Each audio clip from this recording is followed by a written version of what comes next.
Okay, seems like we're all a go. I'm gonna. Oh shit! I never even thought of an intro. Oh fuck it. Sleepy Night Games here, ready to play some Jade or JPED, whatever they put the name on here. We're gonna give it a try and see how this visual novel comes up with.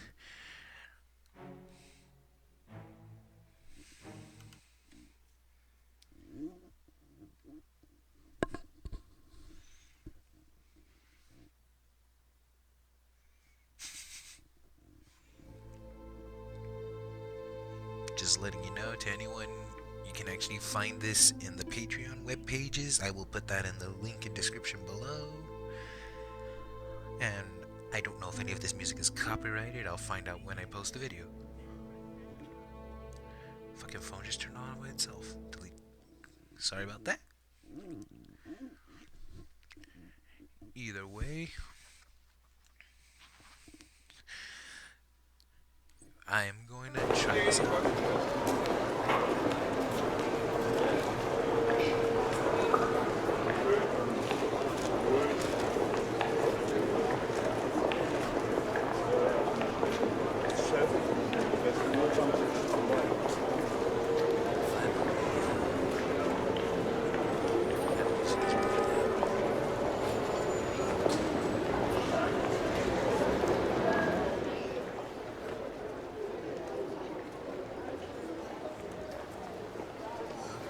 Let's see how that is. Good morning. Good morning. Good morning, mister. You have a nice dog.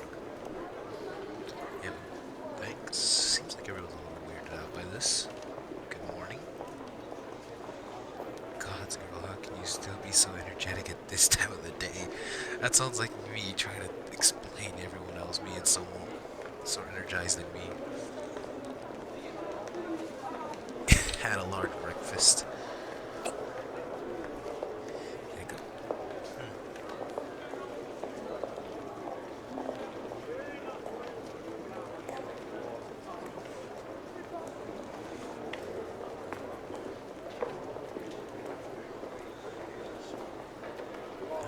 My name is Penny, and today is another great day. I mean, have you looked at the sky?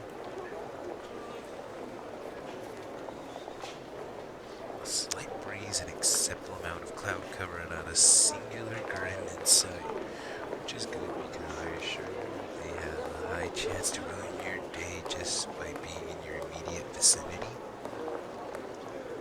Well, I've seen her at least, so this is Penny we're talking about.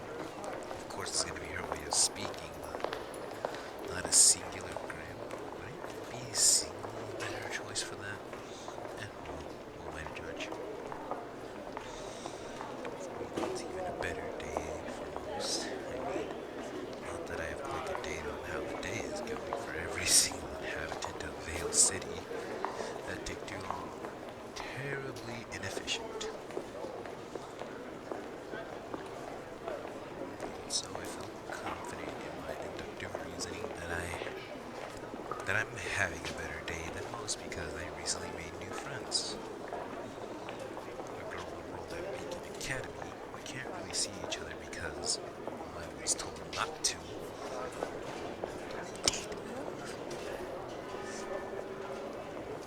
And only one really said she was my friend, but the other girls were her friends, so maybe transitive properties applies. Still, I made at least one friend. Life is better when you have lots of friends. So since I have 4 new friends, or 25% of that, it's safe to speculate that I'm having a better day than most. I can't wait to see how my day will continue. Such a great start. That was quick. Holy dust, what is that? I'm pretty sure they would say something else, but oh well. Ooh.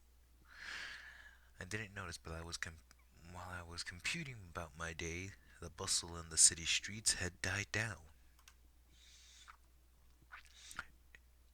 Everyone has fallen, mostly silent, bearing a few murmurs, and they were staring slash pointing at the sky. It's probably not a Grim because the person shouted out a question. Grim are very recognizable, so this must be something new but equally terrifying. Let's see. Temporary. Oh, so they're still updating this. All right.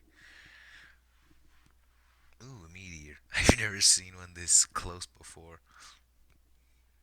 Well, I've never seen a meteor. Period. But most people see them this. Most people never see them this closely. Hmm. And it's getting closer, isn't it? Uh oh. It's not getting any smaller now it's past the utmost atmospheric layers, and considering its speed and trajectory,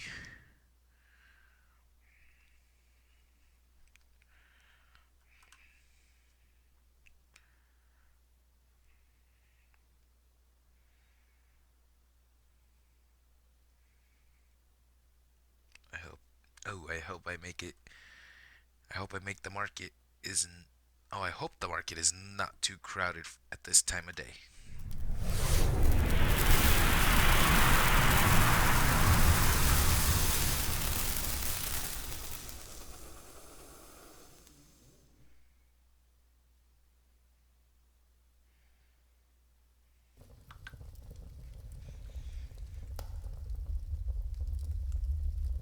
Damn, it's hot.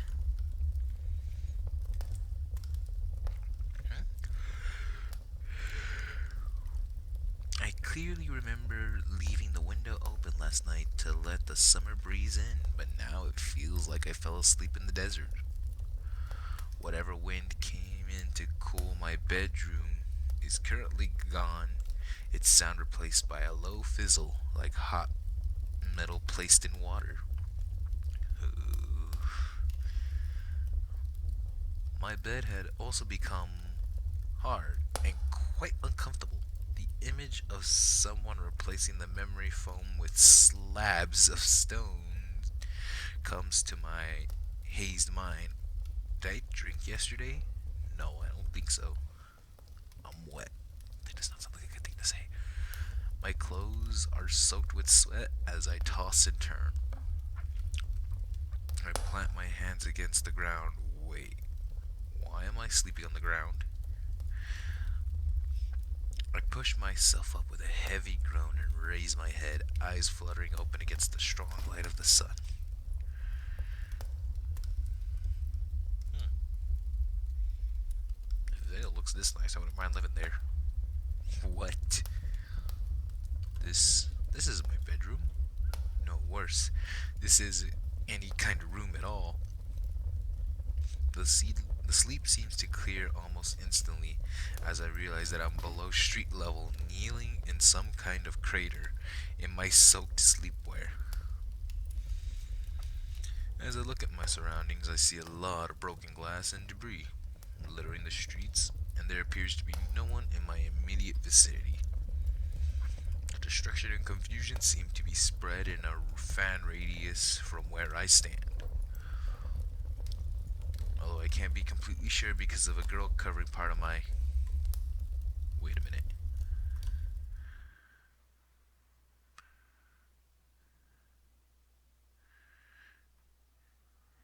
There she is. She's directly in front of me, in front and above me, kneeling at the rim of the crater I'm sitting in the middle of. Oh, so is this supposed to be us? Hmm.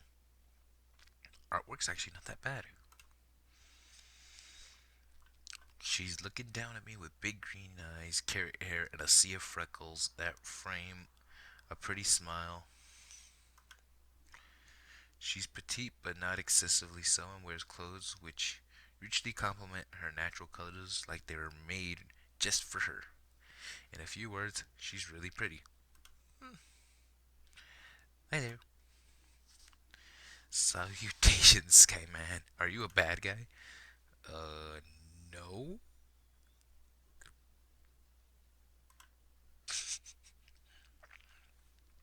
Ah, good. There was a high probability you were some kind of attacker, but I'm glad that wasn't the case, Skyman. Okay. okay, but why are you calling me Skyman? For two reasons. First, I don't know your name, obviously. My name? Affirmative. What's your name, Skyman? My name is. Oh. Hmm. I guess I'll go with my real first name. Angel. My name is Angel DeCavigus. Did I say that right? DeCavigus? I'm gonna assume I said so. Nice to meet you, Angel. I'm Penny. Nice to meet you too, Penny. Did you by any chance see who put me in here? Hmm? Does that mean someone threw you? Excuse me? I didn't see everything, but between my observation of the meteor and finding the point of impact, there was a time lapse of only 37 seconds. It would have been very hard for someone to transport you here without being seen. My guess is you were inside the meteor when it landed. That must have been fun. Meteor? Wait a minute, is she saying... I look below my feet and just like before, there is a crater. The heat, a meteoroid, Skyman. But that's impossible. Oh, I like this artwork a little better. I scrambled to get out of the crater, climbing over its short incline, and ending up on my hands and knees. I breathed deeply, suddenly at a loss for breath. Where am I? You're in Vale City, capital of city of Vale, specifically in an alley in the market district area. It doesn't look like much right now because your landing kind of vacated it. Great. Vale City?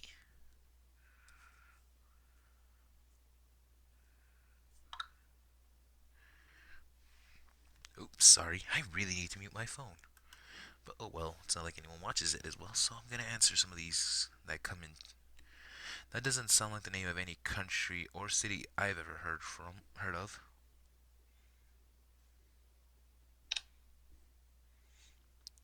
God damn it, Snapchat.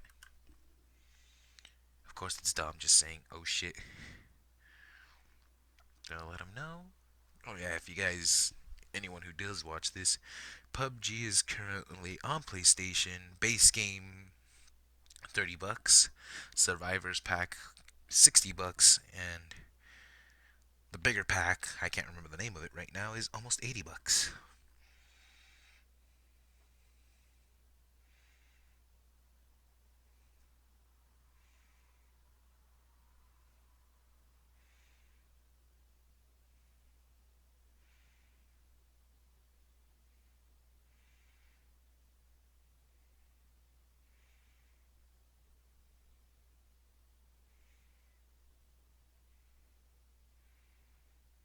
Okay, Champions pack, I remembered. Sorry. And we gotta make sure this sends. I've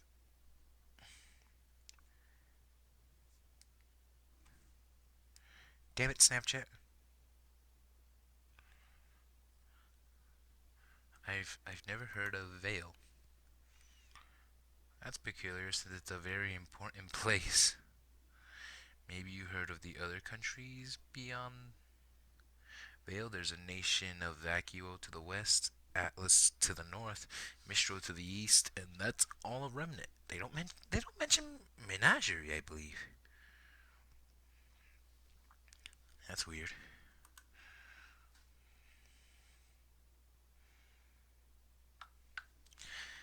My sweating had calmed down when I'd gotten out of the hot crater, but now it's coming back with a vengeance. I feel dizzy. I bring a hand to my forehead, my eyes falling to the floor. Dropping my phone now. I really gotta stop. Okay, leaving my phone there till I'm done recording. Face down. Screw that. I don't know any of those names. And you say it dropped from the sky? Is this some kind of prank? I feel the acrid taste of bile rise from my esophagus. Ugh. I already feel like throwing up just saying that. Unless someone in Atlas shot you out of a cannon, I don't know what kind of prank could be pulled. What did they survive out of the cannon shot, though? I mean, aura does protect you from a lot. And your trajectory was far too off for that. The meteoroid is. Is this a hallucination or a bad dream? No, it feels too desperate, and what kind of distorted brain would play like this with itself anyway? You seem distressed. I bet so. I am distressed. I understand, but we shouldn't linger around here for too long. The officers might be nice, but sometimes they don't understand. Officers? Police? There's police here? That's great, maybe they can help. That's if they're willing to listen to you. Okay. Considering the damage that you damaged a major metropolitan area with your landing, the odds of that happening are not in your favor, as they say. Well, this isn't the Hunger Games, so they would never be in my favor, wouldn't they? She points at the chaos around us. She's got a point, after all. Penny herself was almost certain that I'd be some kind of attacker or enemy. I guess this nation is under some kind of threat? What happens if they don't want to listen? Plap, plap, plap, plap. They take you away. That's bad. To the funny house where life is beautiful all the time. Crap. But what am I supposed to do then? Well, Damn, that stomping's loud. Gave me a scare. Marching footsteps. Double rap. Oh no, what do we do?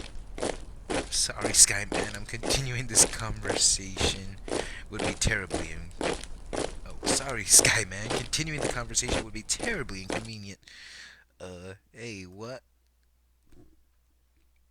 What? The petite, cute, gentle girl who's been nothing but helpful tried to reassure me about my situation and keep me out of trouble. Just lifted me up over her head like I was a sheet of paper. Sorry for the sudden invasion of personal space. If you're saving me, I shouldn't mind. That's not the sound effects. Ah! That sound effect that made me laugh.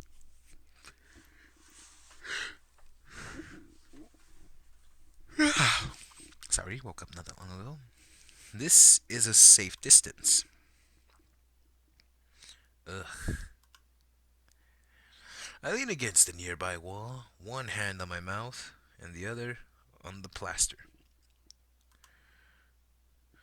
Oh, I am so sorry. I forgot to account for possible motion sickness.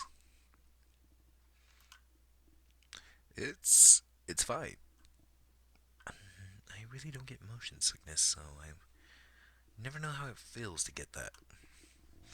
Upset stomach or not, she got me away from the whatever those were. Policemen don't march. And come to think of it, those footsteps down sounded particularly heavy. I stand and breathe deeply with my abdomen. And my nose out with my mouth. Oh, in with my nose, out with my mouth. Rinse and repeat. After a few repetitions, I managed to focus and calm my stomach down. Oh, your complexion looks much better now. I'd say much better would have just been better, but okay. Thanks. Achoo! Achoo!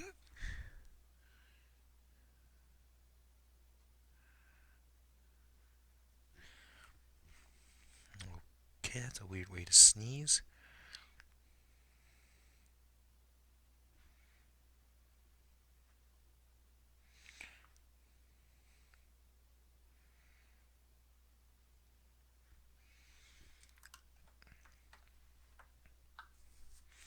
I think you need a change of clothes. Well, we are in sleepwear that is extremely sweaty. And People say it's kind of like Georgia Vale, I'm guessing, because it's live greenery, a little cold, and not too hot, so it's probably like that. Considering what I'm wearing, I need clothes, period. Sounds like a good idea, but I have no money on me. Oh, I can cover that for you. Is she serious?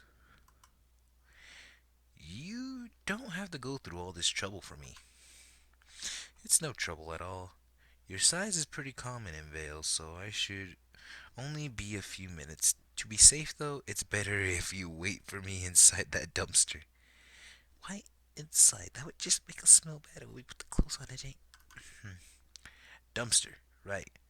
But what I mean is, why are you helping me? You don't want me to? I kinda want you to, but why are you going to such lengths to help a complete stranger?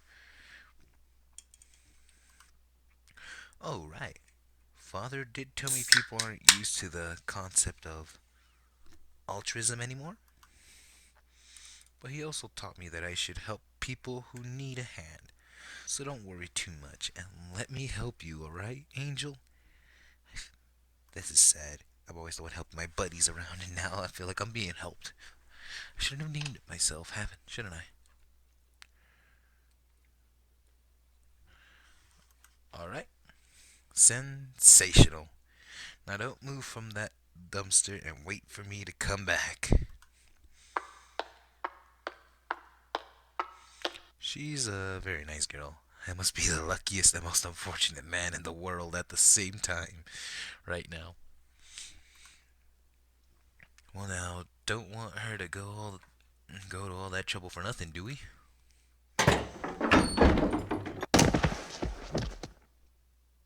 That sounds like a heavy ass dumpster.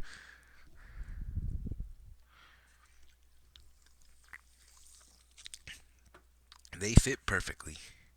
I'm glad. All the clothes Penny brought me, shoes included, fits like gloves. She has correctly guessed all of my sizes. You have a great eye for clothes, huh? And that's why those look so good on you. You made them yourself. Make clothes? Huh? Yeah, like a tailor, unless you have a bionic eye. I let out a hearty laugh at that. Oh, crap. Of course, I can make clothes. That's how I got your sizes right. No bionics or robotics of any kind in the immediate vicinities. Hiccup. Oh, so she hiccups when she tries to act human, and someone calls her bluff. Huh? Are you okay, Pen? I feel my face go aflame and I drop my head down in shame. I don't know exactly what time it is, but for my body, it's certainly breakfast time. I fucking skip breakfast. Don't you fucking start with me. Alright, I guess I should have brought you some food too. Penny, you're too nice. You know I can't repay you. Oh, no, it's not. Crap, I raised my voice and I feel terrible. Okay, maybe I should actually try putting forth this. Sorry, I'm not angry at you, but at myself. You're angry at yourself? But you did nothing wrong. I feel like I'm taking advantage of your kindness, knowing that I won't be able to repay you anytime soon. Yeah, that is a guilty feeling. I don't really care about money, though. It's okay if you don't repay me. Then, is there any other. Is there another way I can repay you? Another way? Yes. If you don't want money back, then let me do something for you. A favor. Whatever you want. Well, huh? She's gotten shy all of a sudden. There is something, but I don't want to impose. That should be my line, Penny. Come on, spit it out. What is it that you want? I don't have my glasses. One second. Friend? Huh? Um, could you repeat it? I couldn't quite catch that. Wow, she looks like she's really forcing herself. What's so embarrassing about this favor she has to ask of me? Could you be my friend? What? That's it? It's okay if you don't want to. Penny, I'd love to be your friend. Really? Of course. But I was just wondering why you'd Oh my god, she's heavy. How? Why? Oh, I'm so happy I made a new friend. Okay, I just put two and two together. If we're being tackle hugged by the robot, how are we not broken in half? Penny, not to be rude, but I need air. Oh, I'm sorry. Whew, how can someone so petite weigh so much? Robotics, man. Robotics. I got carried away. I noticed. Is it really such a big deal for you? Well, you see, I don't have a lot of friends, and those I have I can't see very often. Well, isn't that just soul crushing? If such a nice girl can't make friends, what chance does the rest of the world have? Way to word that out, man. Don't worry, Penny. I'll promise to try and be the best friend you'll ever have. Really? Really? Really? You're a literal lifesaver, Penny. It's not really a favor. I actually want you as a friend. I love how they get the little blush animations really well. She's smiling so profusely for something so simple. Something most people take for granted for. I find myself smiling back as well. Yeah, a lot of people don't take their friendship for granted. Move on. Well, want to get breakfast together, friend? I'm not really hungry, but sure. Oh wait, she can't eat. She's a robot. Fuck.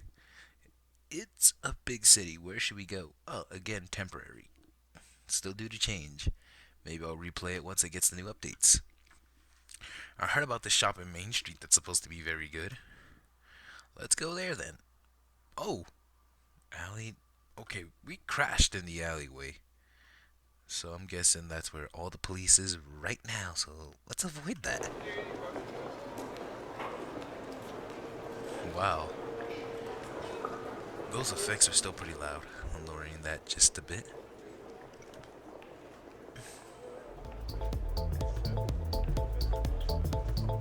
Music's pretty good. Let's change my settings to be a little faster, cause. And let's return. I see you like it. Oh, definitely. Don't know the name of this pastry, but it goes wonderfully with warm milk. Sorry, milk. I don't like it warm. You sure you don't want to? You sure you don't want to bite? Positive. I'm glad you're feeling better now. Hard not to feel better. I've known Penny for only a little more than an hour, but now her smile is absolutely infectious. I swear, I doubt there's anyone who could avoid having Penny grow on them, which makes the fact that she doesn't have any friends even weirder to me. I still have no idea where I am, how I ended up here, but hey, at least the first person to find me was a pretty girl. Wow, look at her eyes. I think it went a bit too far. But I thought I was the first person to locate me. Oh my god, that went completely over her head, didn't it? Penny, I was referring to you. You think I'm pretty? She cannot be serious, can she? Well, overall, Penny is kinda cute. Penny, it's less of a thought and more of an imperial fact. No, I mean, I know that going by common aesthetic standards, I may be considered attractive. It's just, no one has ever said that to me. You cannot be serious.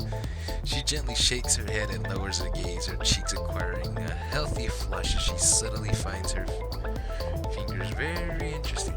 Well, you are. Thanks, you're pretty too. Now it's my turn to flush. And thanks. Now it's gotten awkward. We're awkward. We made this awkward. Wish there was some kind of distraction. Well, that works, but now I can't finish my milk. God! Angel! I look down at myself as my body's being pulled through the air. Some kind of purple tentacle is wrapped around my torso, but it doesn't feel natural. It doesn't belong to anything living. Magic. The construct twists and flips me around as I grip my teeth, my stomach upset by the quick motion. Oh, motion sickness, really? And what do we have here? Oh, it's Glinda.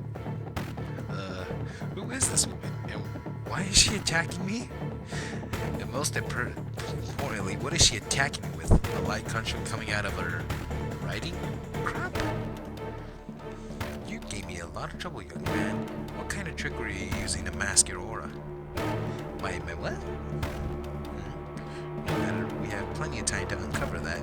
Now let's make you easier to transport. She extends her other hand towards me. I cringe and close my eyes. She's gonna whoop my ass.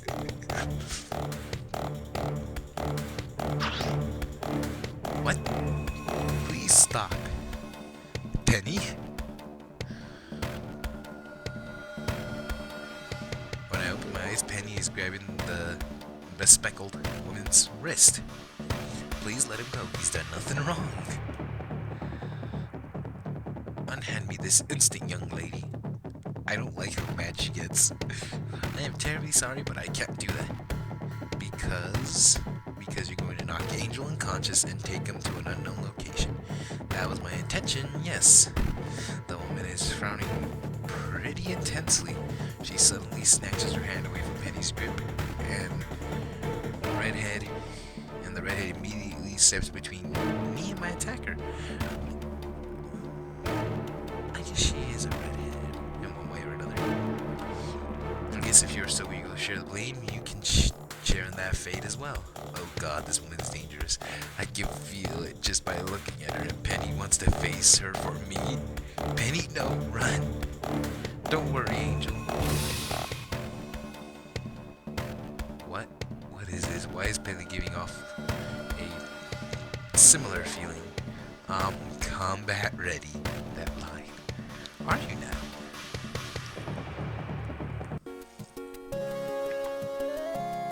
What's up with the ringtone? What? A phone? Of all the times. Hey, she has a light blush as well. The woman brings down her hand to one of her pockets, producing some kind of smartphone. Ozpin, I'm in the middle of something. You're in the middle of starting an international incident. Excuse me? The young lady who's so bravely confronting you is a special protege of the general. Salutations. Nice, Penny. Work that angle. She's still interfering. I noticed, Glinda, but does that young man look or feel like a threat at all? Her stares bores into me, evaluating me like I'm something she picked off the sidewalk. Well, it's kind of true, isn't it? Nah, shit, man. You just got picked up by her riding crop. He does rather seem inoffensive. Totally and utterly defenseless, ma'am. If it was me in real life, though, I'd be ready for a fight, though that just fucked me over. Though I would also not get warm milk and probably get something better for morning, like a tea. But I can't just let him go. He's involved with a meteor crash in the market. Of course not. What you can do, though, is bring them both to me. Which I was going to do. By asking them to come along, Glinda. I may understand your irritation at having to repave the streets, but I don't think these children deserve an iron fist because of that. Oh wait, yeah, she does fix things with her magic. Yeah, taking your frustrations out on another is a bad form, lady. I shouldn't be taunting her. Oh, that's in my mind. Whoops. We'll be right there. Ow! Why do I keep falling today? What's your name, child? And I believe you're called Penny, young lady. Yes, ma'am. He's Angel. Pleasure to meet you, Mom. Now that I'm no longer restrained anyway, She's a very beautiful woman, but her stern behavior kind of puts a damper on that.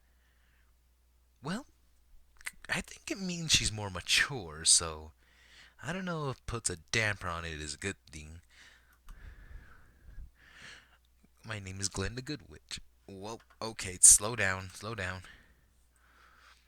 My name is Glenda Goodwitch. I am a staff member at Beacon Academy, and Beacon Academy, then you know Ruby. That that face of disappointment. Of course, someone willing to stand up to a full-fledged huntress would be an acquaintance of that girl. Please follow me to my transport. The headmaster wishes to talk to the both of you. You're not going to train Angel anymore, then? That depends on him and his actions, of course. But I guess we should give him the opportunity to explain himself. Much, much appreciated, Miss Goodwitch. Thank you. God, I'm terrified now. Despite the rocky introduction, this is actually shaping up to be a good thing. Whoever these people are, they sound important. And Penny sounds important too. So she's nice, strong armed, a bit awkward, cute, and has got enough courage to go against a huntress. Is that what she called herself? Best friend one could ever ask for, really. Thanks, Penny. Excuse me. It's right first thing in the morning. Ready? Have you ever been to this school, Penny? No, I haven't been to Beacon yet. I was supposed to visit for the first time in about 6 months. But it's the most famous combat academy in all of Remnant, training the best huntsmen and huntresses of the world. Sounds important, but what exactly do they hunt? They are. I suggest you take your seat and strap in, children. We're descending. She pointed out of the window to her right. Curiously, I slowly waddled over to the seat on the right of the flying vehicle we were riding in. Then I see it. Temporary, of course. Wow, that's a big complex. Ooh, I think you can see Ruby from up here. Ah, no, it's just a large bird. The school is currently on break before the start of the next semester. Majority of the students are not on campus right now, which also means it's much easier for you to get to the headmaster unnoticed.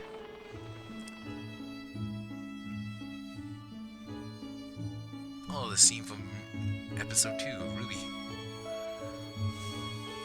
The headmaster's office is located at the top of Beacon Tower. Let's hurry.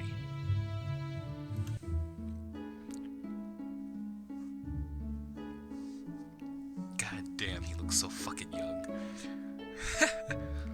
I'm back, headmaster. So I see. Welcome to Beacon Academy, children. I'm Ozpin, the headmaster. So this is the headmaster of Beacon Academy.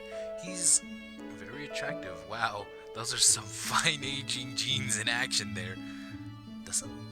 How old is he actually, now that I think about it? No, seriously, he's got a head full of gray hair, but he's got a full head of gray hair. And where the hell are his wrinkles? He looks like a girl's older man fantasy. I do not want to know what my guy's seen. Or straight out one of those boy love stories.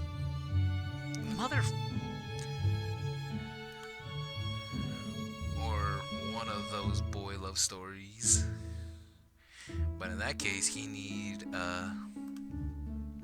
this is General Ironwood. I believe Penny is acquainted with him. Strong, muscular, buff counterpart. Good morning, sir. It seems one can't take his eyes off you for more than 5 minutes without you taking in some stray, Penny. Yikes, stereotypical army general, and even if his expression is gentler. That's supposed to be a gentle expression. He looks more depressed about that. Penny was the first one on the scene, General. She also witnessed the events immediately prior to the crash and was in town the whole morning. Frankly, I don't think I could have asked for a better witness, and she helped protect Mr. Cabagus from my lapse in judgment. What she said, I think it's good Penny is the one who found me instead of anyone else. Really, she's been great to me so far. You misunderstand me. Penny's character was never in question. I just find it curious how she can't seem to help to form with relationships with peculiar characters. And there's the attention of the room on me. Had half the mind to say, hey, I'm not peculiar, but I'm the guy born from a meteor or something. I just love that phrasing. So, Penny, can you tell us how your morning went? From start to finish, anything that comes to mind, any detail, no matter how small, could be important. Huh? What is he smiling about all of a sudden? I'm a little nervous about that.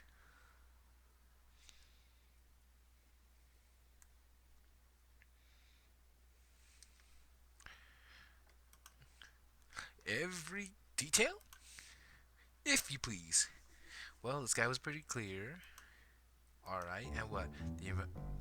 Wait, what?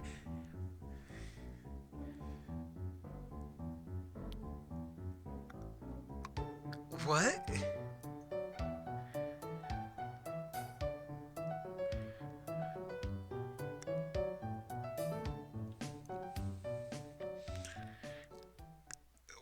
Okay. And that's when we arrived at this location. I'm also pretty just shocked. I'm not reading, going back to read all that. That was just way too quickly. Plus, this is Penny. I remember her from actually being able to go way too fucking fast at speaking. God damn. I see. Thanks for your exhaustiveness, Penny. Oh my god, he is a headmaster that didn't phase him in the slightest. Even the general lost his smile halfway through. My pleasure, headmaster. Wow, Mr. Kegabis. Cavius, do I understand from Penny's story that you possess no memory or awareness of Remnant as a whole? He managed to get that out of that? Is this guy a wizard? Sadly correct. My memories are a mess. I remember what police are supposed to be, my name, random bits and pieces, and before meeting Miss Glinda, I had no idea you could snatch other people out of the air with a riding crop. Don't get pissed. It's kind of cool. Okay, what's the last thing you remember? Darkness, I guess going to sleep. Next thing you know, I'm waking up in a crater, and then I met Penny. And he was in his sleepwear. And someone turned him into a makeshift projectile. Sounds preposterous. Hmm. You seem to have a theory, James. He's not lying. Or if he is, he's the best liar I've ever met. Oh, so either the impact knocked the memories out of him, so to speak, or someone removed them. Wait, what? It does seem to be the most plausible explanation. I turn right and meet Penny's gaze. She seems to share my surprise and question on the tip of the tongue. But why would anyone erase my memories to put me into a fake meteor and hurl me at a city? Also, how did they get past the barrier? There's supposed to be a barrier? What? Those are questions that need answers indeed, but I don't see us getting to them in the course of the day. So, for the time being, I'd like both of you to stay in Beacon. Stay at the school? Really? Both of them, Ozpin? Penny is the first bond Mr. Cabus had made after his awakening, James. If his memories have actually been tampered with, I think it's good to give him as many anchors to the real world as possible in preparation for when they'll go back to normal. Also, I understand you're worried about Penny's interactions. Beacon is currently a more controlled environment than Mail, no? Granted, but unless there's something else you're not sharing with us which may constitute an impediment, I don't see any reason why Miss Penny shouldn't be allowed to spend a semester here at Beacon. Tension's so thick you can cut it with a knife, as they say. I don't understand. They seem to act friendly so far, but now it's like playing mind games with each other. Well, yeah. No spoilers, but go watch Ruby and you'll find out. Oh, I didn't even know this was a temporary scene. I completely ignored that. After a few more seconds of staring contest at the general lowers his gaze and lets out a deep sigh. I guess there are none. Upon hearing those words, Penny lets out a huge gasp, bringing her hands to her mouth. General, really? as long as you behave. Of course I will. I will be good, General. Thank you so much. Yes, thank you, General. If that's all, I guess I should inform Penny's father of the new arrangements. I will also have one of my teams inspect the locations of the crash. No offense, Glinda. None taken, but I shall accompany you. Thank you, Headmaster. 1,000 thanks. Don't thank me yet, children. I'd say I'd like you to stay at the school, but there are conditions. You're gonna make us hunters and huntress, aren't you? Conditions? Despite your peculiar situation, this is still an academy for huntsmen and huntresses. To stay at Beacon, you'll need to prove that you have the potential to stand at their side and learn. He's not serious, is he? Headmaster, while I have confidence in my abilities, I doubt this is a reasonable request for Angel. He's not combat trained and doesn't even know how to access his aura. Yeah, what's aura? Aura is an extension of the soul. All living things possess it, and huntsmen can use it to protect their bodies, heal their injuries, and power the weapons and semblances. But that's beside the point. That's crazy. How am I supposed to keep up with people who can do that? We have a first year who managed to pass the entrance exams by only discovering the aura in the exam itself.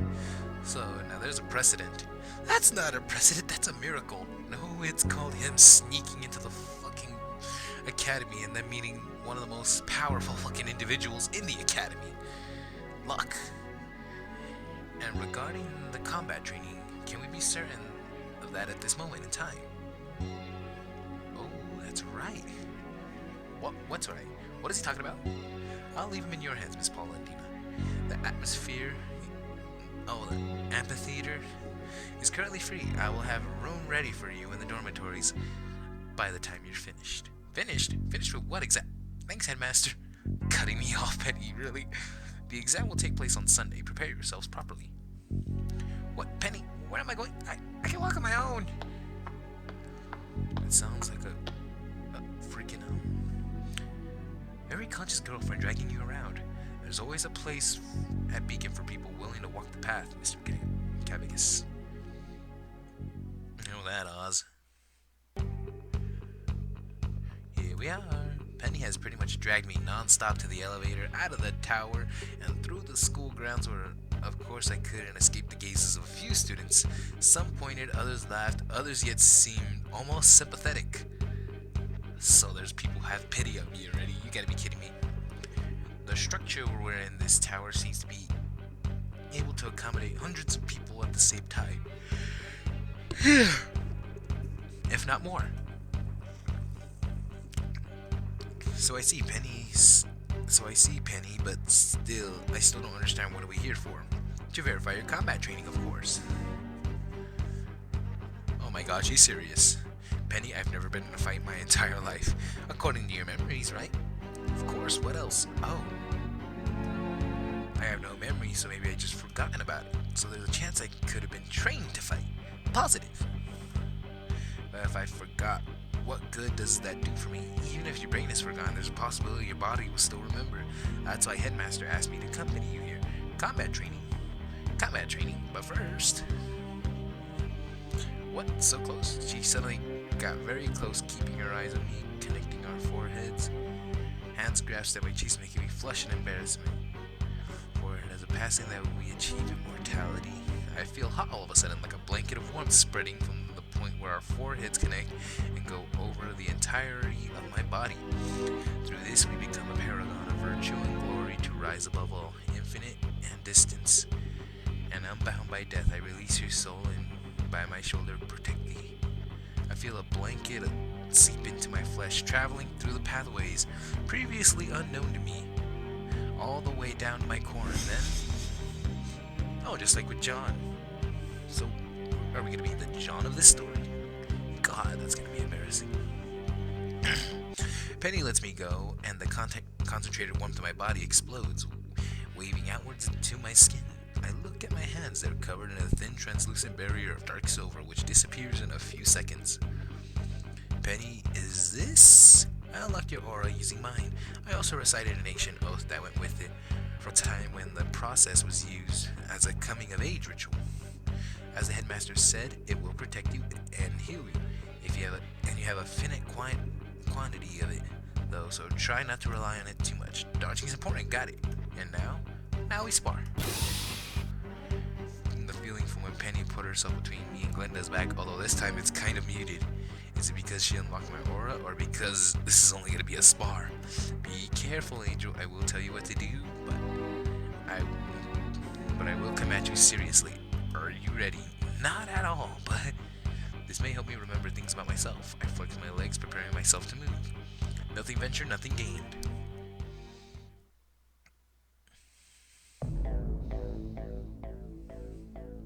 How do you feel, Angel? Nervous, but not as much as I thought I'd be. Is this also because of the aura, or its extension of your soul? After all, but your aura cover is not fully formed yet. So what do I do? You need to focus. By focusing, you can bring your aura to the surface and reform your cover. Try it now. So focus. I think it worked. Fantastic. Now let's see how sturdy it is, shall we? Come again. I'm going to attack you, Angel. Defend yourself. Oh boy. Defend. Well done. I thought I was going to knock you to the ground for sure. Don't worry, you almost did it. Ouch, she only backhanded me in the shoulder, but I got pushed back for meters. Alright, this time to see if you can dodge my attack instead of taking it. My eyes follow her, but I don't think it could be fast enough. Dodge! Better than go hard. Team 4-star reference if you haven't seen it. Yes, I did it. You have to pay attention when you're when dodging. A successful dodge will let you avoid any damage, but a failed dodge will leave you open to the enemy attack. Worse if you had guarded against it. Also, if you choose to focus on the enemy attacks, it also counts as a failed dodge. So I have to read my enemy and choose my options carefully. Got it.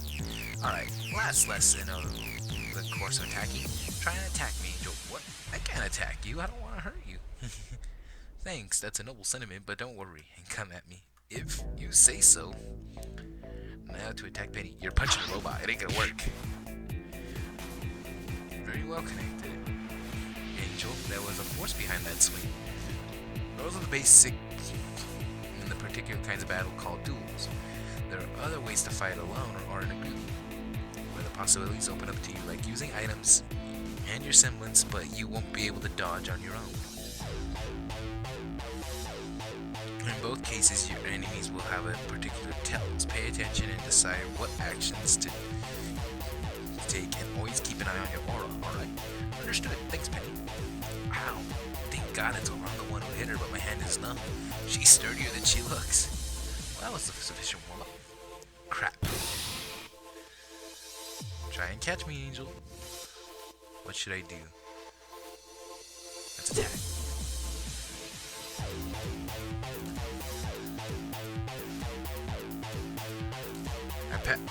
I pant, hands on knee, my hands and knees. Penny put me through an extensive training session.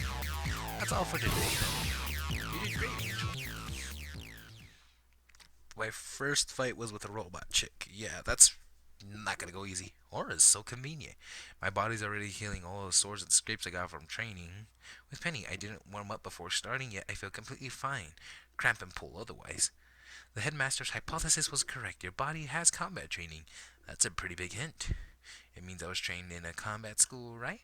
Or you were someone's apprentice. Either way, it should help us narrow down where to look further for information. It's a start, and I'll probably survive the test. I raise my head to the sky. It's sundown. We've been there for a while. We want to see the room the headmaster prepared for us. Huh? Wait, just a moment. What is it? You remember something? Yes, I remember the headmaster said he was going to have a room prepared for us. As in, one, for the both of us. So? What do you mean so? He wants us to stay in the same room. And? My jaw is currently threatening to dislocate. Penny, we're a boy and a girl. Doesn't the thought of sleeping in the same room, bother you? Oh. She starts giggling like I cracked the best joke in the world. Angel, you're so old-fashioned. Old-fashioned? Teams in dormitories and combat academies like Beacon are all co-ed. Have been for decades. You're telling me they're allowing young teenagers of different genders to share the same living space. She nods. Okay. What else can you say to such a normal reaction, really? Let's go look for a room then.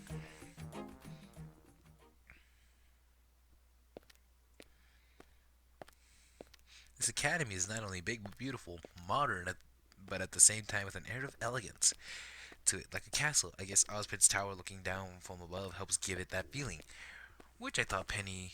The reason why Penny is constantly looking around, but more attentive observant, is because she's looking for something or someone. Hey Penny, what does your friend look like? Excuse me? I grin. I must have caught her by surprise. The friend you asked Miss Glenda about, Ruby, right? If you tell me what she looks like, I can help you look for her. She flushes as an embarrassment at being caught, but then gives me a nod. Well, Ruby is shorter than me. She has silver eyes, dark hair, and red highlights. Sounds peculiar. What else, huh? Someone is approaching Penny from behind. Oh, does she wear a red hood or something similar? Affirmative. How did you know? Wild guess. And does she have white skin? Indeed. At first when I first met her, I thought she had some sort of skin condition, but it was really just her natural pigment. And some weird lighting. Ah. And don't you think that's a little excessive? Well, I suppose she's not that pale. Still, her clothes have a color that make her white tone that much more accentuated. Red and black mostly. I'm sure she looks just fine. Gorgeous even. I think she could benefit from a more variegated outfit. One of her teammates has great fashion sense. I think she could take suggestion some. Wait, what? What did you say? Some suggestions about. No, no, no, no, no, no, no. I do not need some fashion advice from Weiss. And my combat skirt is awesome. Ruby! I'm so happy to see you again. Happy too, but be there. I know the feeling, Ruby. Thankfully, Penny only continues for a few seconds before releasing her.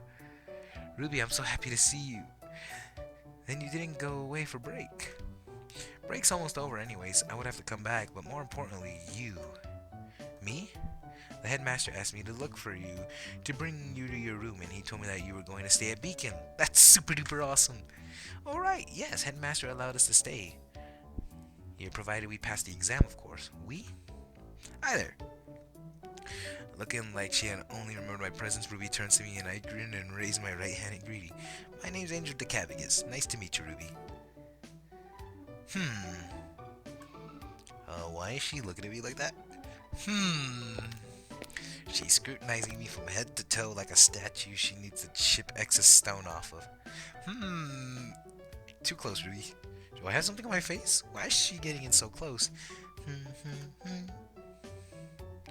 Wait, what?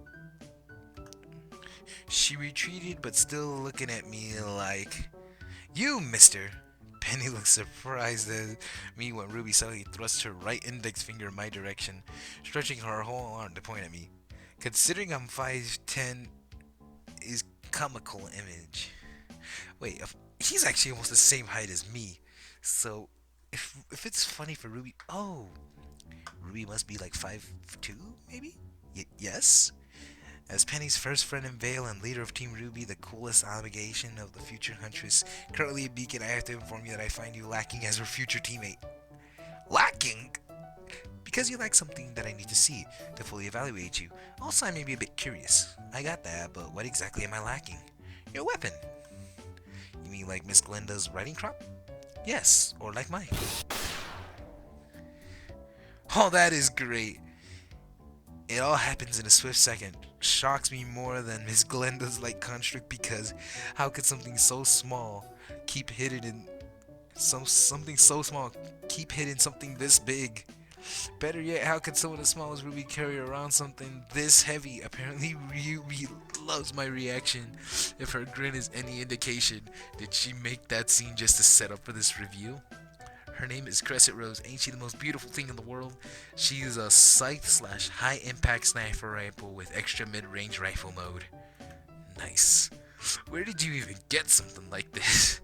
Her grins widen as she plants the scythe in the ground and leans on it like a cat who ate the canary.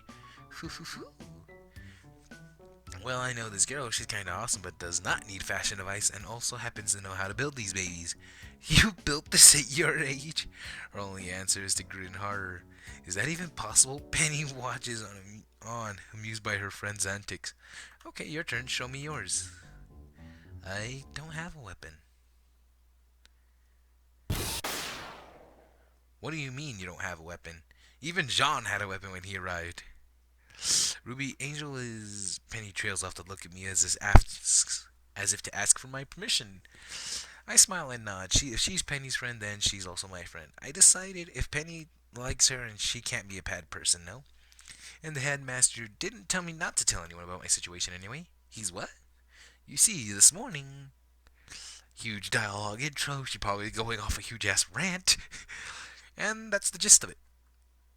Wow. You sure you didn't drop from the moon or something? Not really. I was just thrown from somewhere. Well, that's more boring. Someone erased my brain, put me in a fake meteor, and hurled me across the city. You call that boring? No, I said more boring. It's still very interesting and kind of spooky, but all the best stories are. Shame you don't have a weapon, though. I didn't have any clothes on me either when I arrived, let alone weapons. I mean, no normal clothes. I was in my sleepwear. Much less creepy. To put lightly, we should probably provide you with a weapon, though. No hunter should be without a weapon, both survival and coolness factor. There are hunters who fight barehanded, I guess. Never completely. My sister is hand-to-hand combat specialist, but she wears combat gloves without a weapon. It's real hard to use dust during fights. Oh, and dust is a mineral imbued with power of the elements. You can use it raw, but it's pretty volatile like that. So weapons are bust. 'Cause no weapon, no dust. I like her already. That should be something Ye would set up. I don't know if Ruby would be able to do that. Any idea where I could get a weapon? That sounds kind of important. I don't think you'll find weapons like Ruby's scythe in any ordinary shop. Damn straight. So what? You built it? So what about you? So what about you build it for him, Ruby? Huh? Ah, you are perfectly able to build a functional one, if your scythe is any indication. Well, yeah, but I'm certain you'll make it. I am certain whatever you'll make will be more advanced and awe-inspiring than any commercial available weaponry we may carry from a shop.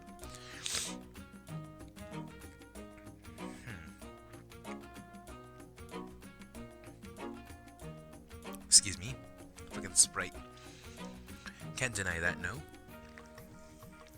Oh, she's playing her well. So what about I supply you with the materials and you build it and you can choose a name. It's going to be a most awesome name. Great. We need it by the end of the week then. Thanks, Ruby, you're awesome. By the end of the week it shall. Wait a minute. That's only 3 days. Oh, shit. Hook, line, and sinker. I'll get you the materials tomorrow morning. Ooh, I don't like working on a deadline. Sorry, Ruby. I would very much like to mount an opposition, but you made it clear it's kind of vital for me to have a weapon. Sorry, Ruby. Anything I can help or repay you, just ask. As long as it's not money. Oh, you will repay me, alright. Mr. 3 all-nighters are a lot of cookies. I should look into getting a part-time job or something once I pass this test. What kind of weaponry do you even want anyway? What kind of weapon? Yeah, sword, rifle, dagger. I need a basic sword, please. Hey, you okay there?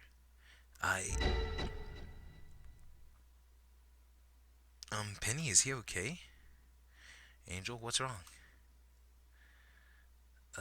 A whip. A whip? But also a gauntlet? I don't know what. My head feels kind of light. Penny gently grabs my arm, scrutinizing me in worry. Are you alright? Maybe you still need some rest. No, I'm fine. I just got lost in thought for an instant. Okay, just in case we actually do need to make you lay down, I better show you your dorm room already. I agree. Penny, I could walk on my own. I'm fine. You sure? On a scale of 1 to 100, how would you rate your current discomfort? A whip and a gauntlet. Oh my god, this is gonna be the best weapon ever. After Crescent Rose, of course. Oh god, she's actually gonna make a whip gauntlet? Ooh. Here's your new pad. How do you like it? It's really nice, Ruby. Are all the team rooms in Beacon like this? Kind of, but every team is allowed a certain level of customization. They also expect to take care of any unscheduled cleaning, particularly in the kitchen. Understood. Come on, Angel, let's get you in bed. Penny, I swear I'm feeling fine. I don't need to. Oh, I think you do. Considering the amount of activity and excitement you had today, you probably need a longer than average period of rest. Her grip on my arm doesn't relent, and it seems I'm not getting out of this. I sit on the bed, only then does Penny seem satisfied. Alright then, you stay here while I get you something to eat, alright? The mess hall should be open right now, but I'd better accompany you since you're not a student yet. Thanks, many thanks, Ruby. We'll be back soon, okay? Take your time, I'm not going anywhere. Well then, I'm alone now. I look around the room and finding it nicely furnished and with 4 single beds. I guess that's a standard team size of Beacon Academy. There's a luggage piled a feet or two off one of the beds. A suitcase is white, metallic looking, which I guess means it's Penny stuff. It reminds me of the uniform that the general guy was wearing. The other is kind of peculiar. A suitcase made of fabric with an overall dark pink tone, but covered in patches of different and more often than not eye-burning colors. I mean, acid green on dark pink. Who does that? Then again, maybe Vale's fashion has different parameters then nothing in my mind. I let myself fall on my back on this bed. Now that I'm alone, my mind has no qualms about filling itself with questions and wonder. Who exactly am I? Is Angel even my real name? Or why would someone do this to me? This is way too elaborate for a personal vendetta. Whoever did this to me had a grudge. Just removing all my memories would have been in much, much worse state to wake up in, not even knowing how to say help me. And of all the places where to leave me, why Vale City? Why in such a bold way? Worrying about this right now is useless. I turn to my side, close my eyes, and I guess I take a little nap before the girls come back.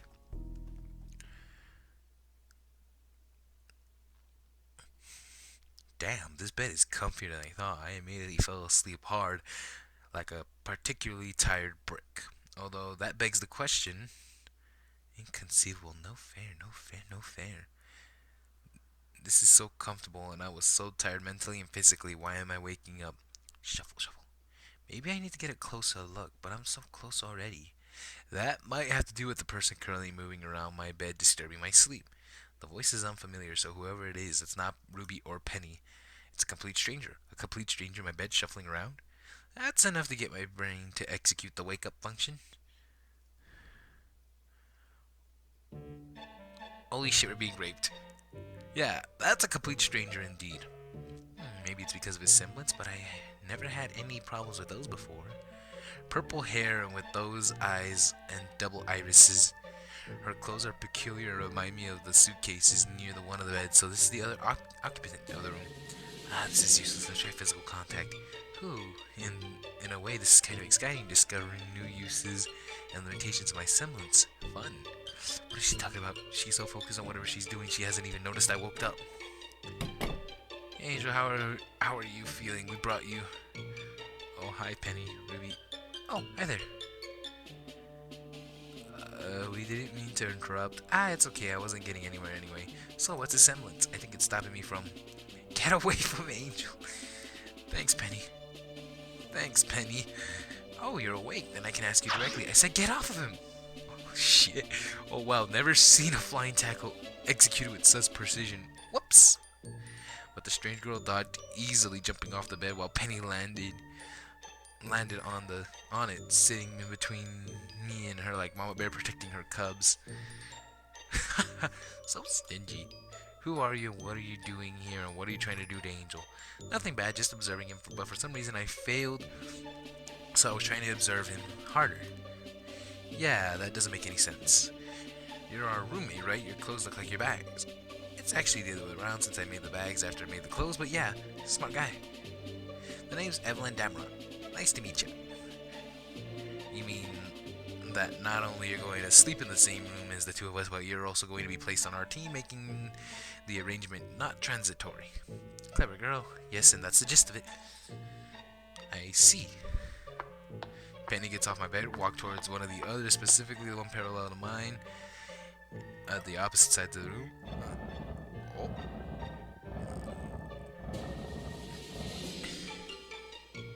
Well, my bed is now king-sized. Oh, shit! Aha, aren't you cute being all jealous? Angel is currently very tired and vulnerable. Whatever you're trying to do, I won't let you take advantage of him. I wasn't doing anything bad, I swear. I just wanted to know more about my new roomie. And you couldn't have waited for me to wake up to ask? That's right, I could have. She missed the most obvious solution and went for the most extravagant and borderline creepy one. Of just doing something to me in my sleep. Oh joy, our roommate is weird. So I think Angel was supposed to eat dinner or something. Alright. I followed Penny's eyes to the ashtray of food and forgotten earlier. Let me get that for you. No, I can't, These Penny is torn between leaving me unguarded and going to my food bin and decides to stay put, allowing Evelyn to collect it. Well, you seem all settled in, so I better go work on that weapon. See you tomorrow. Thanks, Ruby. Your next thanks better be in crumbly, scrumptious form, you hear me? Eh?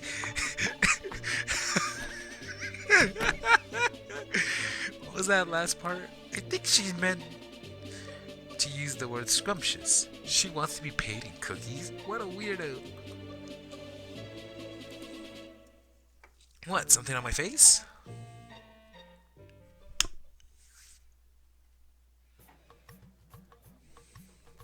The night has been long and thankfully uneventful. Penny has been watching Evelyn. Evelyn has behaved for the rest of the night, but the red-haired girl on guard mode eventually unnerved the eccentric Taylor. So this morning, following my suggestion, we reached an agreement. Fine, I promise. No, you have to say it out loud. I won't use my semblance on my teammates without asking first. Much appreciated, Evelyn. She sighs loudly, like she had just given up on something really important to her or a source of great amusement. Things you do for your teammates. And now that we're at ease with each other, the exam is in 2 days, right? Indeed, which means I should go down the Vale and pick up the materials Ruby will need for your weapon. Then I can show Angel around. I am from Mistral, but it's not the first time I've been to Beacon or Vale, so I can give him the lay of the land. I don't know. Come on, Penny. She's promised to be good, no? And we should at least try trusting her if we're gonna be stuck together during the exam. The exam and more. I promise to scream for help if something happens. We'll keep to open spaces with lots of people. And I'll write her name in blood on asphalt if she hurts me. Penny, we're just joking. Yeah, it's not like he'd have time to. I slapped one of my hands on Evelyn's face, giving her a small good as if to say, shush. Okay, you can go. Penny stood from the table as she said, and I bring to realize she hasn't had breakfast. Penny, what about your breakfast? Oh, don't worry. I'll eat something in town. It's just, I want to be at the parts shop at opening hour with Ruby and I have to go to Ruby and first to ask her what she needs, so I see. Try drinking some water for that hiccup at least. I will. I'll see you later then. Okay. I hope her hiccups aren't like mine. It'll take forever, like, what? It takes forever to... Okay. Ew. You licked me? You were keeping my hand... You were keeping a hand over my mouth. You licked my hand. It was delicious. Okay. Freak. I suddenly want Penny to come back. Well then, what do you want to see first?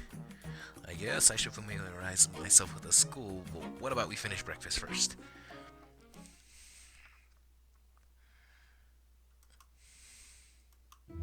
Pick a place and I'll show you around. Well, let's go to the classroom first. Well, here's the classroom. You're going to be spending a lot of time in here. Considering I know next to nothing about Remnant, that's a safe assumption. What do you mean you know nothing about Remnant? Crap, forgot we haven't told Evelyn about my situation. Then again, since we're going to be teammates, screw it, it's not like she'll think I'm weird. See, the truth is, brief explanation later, and that's the gist of it. You don't remember anything except your name? Enough to function as a normal member of society, but nothing about Remnant. Huh, why is she staring at me so intensely? Evelyn? It's nothing. Anyway, you should probably try not to skip lessons if your brain's that empty. Hey, it's not empty, it's just ill-informed.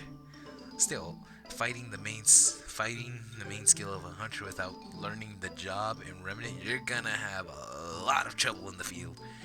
Or in social interactions, imagine the level of conversation you can hold with someone who doesn't even know what the hell you're talking about. For example, yesterday couldn't finish telling me about the Grim. I see. Well, Evelyn Sensei, want Evelyn Sensei to teach you about it, please? Grim are pretty much the natural enemy of humanity. Remnant doesn't have a lot of recorded history, but it seems as long as humans have existed, so have the Grim.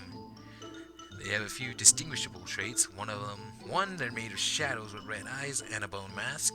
2, they only attack humans unless provoked. 3, they literally don't have a soul, so they can't use aura.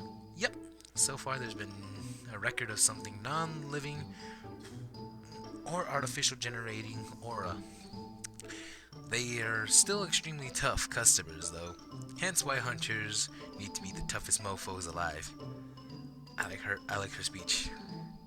Aha, is that so? I nervously laughed, not exactly feeling confident. Oh, come on, have some faith in yourself. I bet that in a few weeks you're going to be kicking ass with one of the best of them. Maybe in the first year. Well, let's go. Wait, before that. Evelyn suddenly raises the rim of her hat and sticks her left hand in it, and she pulls out again. She's handing me an electronic device identical to the ones I've seen people use in Vale and Beacon. This is a scroll. I think it'll be helpful to keep track of all the new stuff. Is this your scroll? Nah, I got mine in my pocket. That's just a spare one I found. Do you always carry spare scrolls in your top hat? Nope. So count yourself lucky.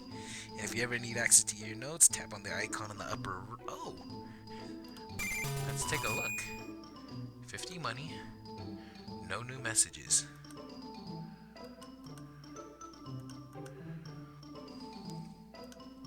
Encyclopedia. People, locations, events. No events going on. Terms. Nothing there. Phone. Nothing there. What do we got here? Social. Oh. Okay. Battle. I need to definitely level that up. Relation. Oh. Ruby, Rose, Yang, Xiaolong, Weiss, Blake. I want to go for Yang, of course. Jean, Arc, Nora, Pyrrha. Hell yeah. Amber, Neo, Neon. The Malachite twins? I'll probably go with Neo. Emerald, Cinder, Coco, Velvet, Coco. Maybe Cinder. Okay, this is actually not that bad. Well, that was good to read.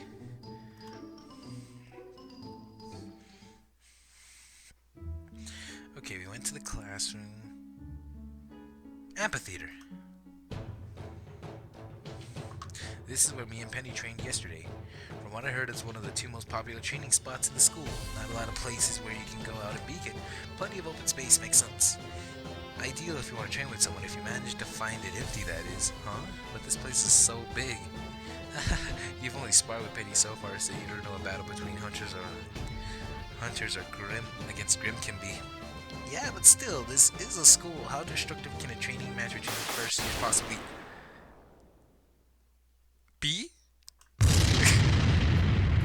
We turn around towards the source of the noise. 2 students, both girls. One has a wild mane of long blonde hair and wears gauntlets from which eject explosive projectiles. Yay! And the other has red hair, similar length, tied in a high ponytail, and wields a shield and spear like they were made of cardboard.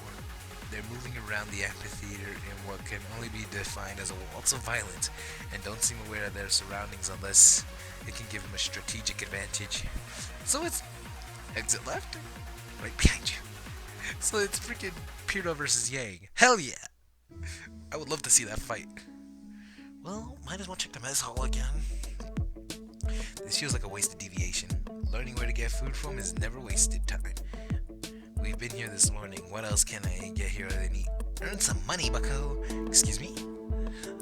I don't know if you have to pay in tuition, since it seems like the headmaster is particularly interested in you, but you still need to repay Ruby for your weapon, right? And I bet you want to repay Penny too somehow. Kind of.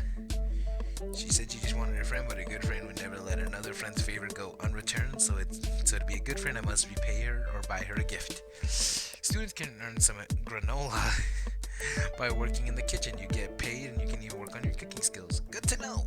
I guess this wasn't a wasted deviation after all. Well, let's wait. A small plastic card with this? A digital wallet. If you need somewhere you'll need somewhere to stash your money, no? I hope to dear gosh you didn't just find this lying around. Well, let's go. Evelyn registered using. Can I ask you something? Sure, shoot. Is it uncomfortable to wear those ears while also wearing a top hat?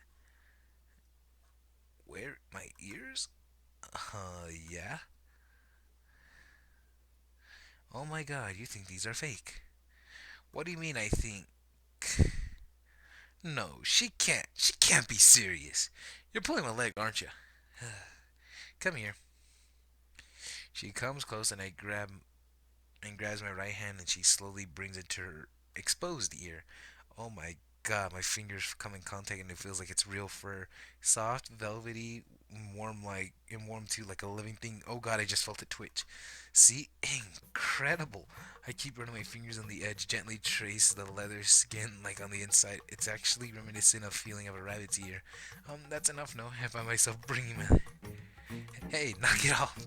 My right hand slowly descends to the spot. I said knock it off. Oh, okay. I start to stumble as I suddenly feel Evelyn jumps back and brings her hands to her ears as if to try to hide it from me. Her face is scarlet and she also looks back at me. She's breathing more heavily than before. What's the big idea of playing with someone's ear like that? Oh, right, I bet those are pretty sensitive. Sorry, I got carried away by the novelty and softness and... My ears are awesome, I know, but try not to get so carried away next time, especially in public. Yeah, there's hardly any of them is but those who are just staring at us. Oh, well, sorry. Good. Let's go back then. Hey, what the hell did you mean by next time? Wait, we can date her? She wasn't on the... Dr. Osmond. Good morning, Mr. Kebius. Evelyn? Hiya, Headmaster. The headmaster's office doesn't look too different from the previous day, except for the lack of assistant in general. So I realize he's always carrying some kind of cup. I wonder if it's tea, coffee he's drinking. Anything I could do for you? Nothing right now. Evelyn's showing me around the school. Wanted to become better acquainted with my teammates and stuff. That's a commendable idea, especially considering they'll probably be all that's between me, death, expulsion during the exam. And speaking of teammates, headmasters, they're going to be a fourth person joining us. Our apartment has 4 beds. Yes. Hopefully before the exam. Sadly, certain circumstances have come up. She'll join the 3 of you on the day of the exam. So it's another girl. Too bad. I wanted to observe her for a bit before the exam. Evelyn, no. Just a little bit. She won't even notice. You promise not to. To my teammate, but just upon meeting her, she won't be my teammate yet. I have to do it before we say words to each other. She actually outsmarted that one there. Oh, believe me, there will be words if you act the way you acted with me and someone not half asleep. It's wonderful to see you're getting along already. One of the most important bonds you'll make at Beacon is one with your teammates. All hunters and huntresses remain tied to their teammates in one way or another after graduation. Huh?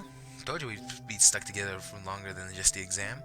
Hunters and huntresses are supposed to become paragons of strength, staunch pillars of support for a remnant, able to stand alone against the tides of darkness, but it's only when they come together that they can overcome the greatest adversities. I guess that goes double for simple students. Precisely. Naturally, thanks to the pep talk, headmaster. Come on, Angel, we got a lot more of the school to see. If you ever need advice, my door is always open. Thank you, headmaster. I just realized, he expects me to become a hunter, doesn't he? We went about this already. Dormitory? So, got the path to the dorm memorized? I think so, yeah. This is just the first year's dorm, right? Right. What about the other years? Got you there. Where are they indeed? Wait, you mean you don't know? To be honest, I don't think I've ever seen any student that isn't a first year and third and fourth and 3, 4 second year ones. But this an academy has a 4-year curriculum, right? Yeah, but I never seen a 3rd or 4th year student around here. That sounds very unlikely, almost impossible. This academy is supposed to house what amounts to pretty much a small army. How can you just not meet senior students? I'm sure they'll pop up sooner or later. And if you befriend any students, you can come and visit them here. I'll keep that in mind. Let's continue on our tour then. How is everything in Vale, right? Well, that's enough showing around the school for now. Let's hit the town. It's almost lunchtime, though. My treat? Oh, come on. I don't want to end up indebted to the whole school.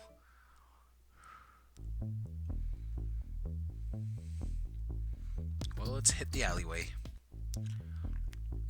There doesn't seem to be much on this side of the street. And it does remind me of one of the dumpsters where I hid from while waiting for Penny, though. Keep in mind, anyway, this, my friend, is a shortcut to one of the most known places in Vale, and that would be, you're still not ready, way too green. But I could tell you, it only opens at night. So she brought me here to dangle a damn carrot in front of my face and tease. And speaking of carrots, so did I get a chance to ask? So I did get a chance, but what's the deal with the ears? Well, I thought it was obvious. They're cute, soft, make me adorable. I got that, but why do you have them? Because I'm honest, duh. Evelyn, you could have at least begged me a little.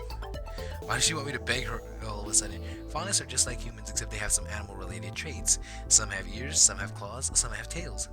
Every single one of them can see in the dark. Haven't seen many around, though. Well, you haven't been in Vale that long, and Beacon is almost empty right now. Remember, faunists are not as numerous as humans, but most of them keep themselves scarce and still prefer to live outside of the Four Kingdoms. In the middle of the Grim County? Why is that? Because most humans are a bunch of racist assholes, and the last war we had on Remnant was about gathering up all faunists, confining us on a fish-shaped island. The fuck? That... You're actually serious? Yep. This island is called Menagerie, too. It's supposed to be a gift after the Great War, but not everyone fell for it. That's a dick move if I've ever heard one. But why? I mean, faunists are dangerous something? No more than humans nowadays. When it was all rocks and lion claws, we might have had a slight advantage, but then why? Long story. I have a theory or two, but we have a tour to get back to, mister, to make note in your scroll. How about Cute Bunny owes me history lesson. You're actually making a note about it? Sounds important. What a good student. Evelyn Sensei is pleased. Glad you are. That is actually pretty cool. Blake. Are you following us or you just...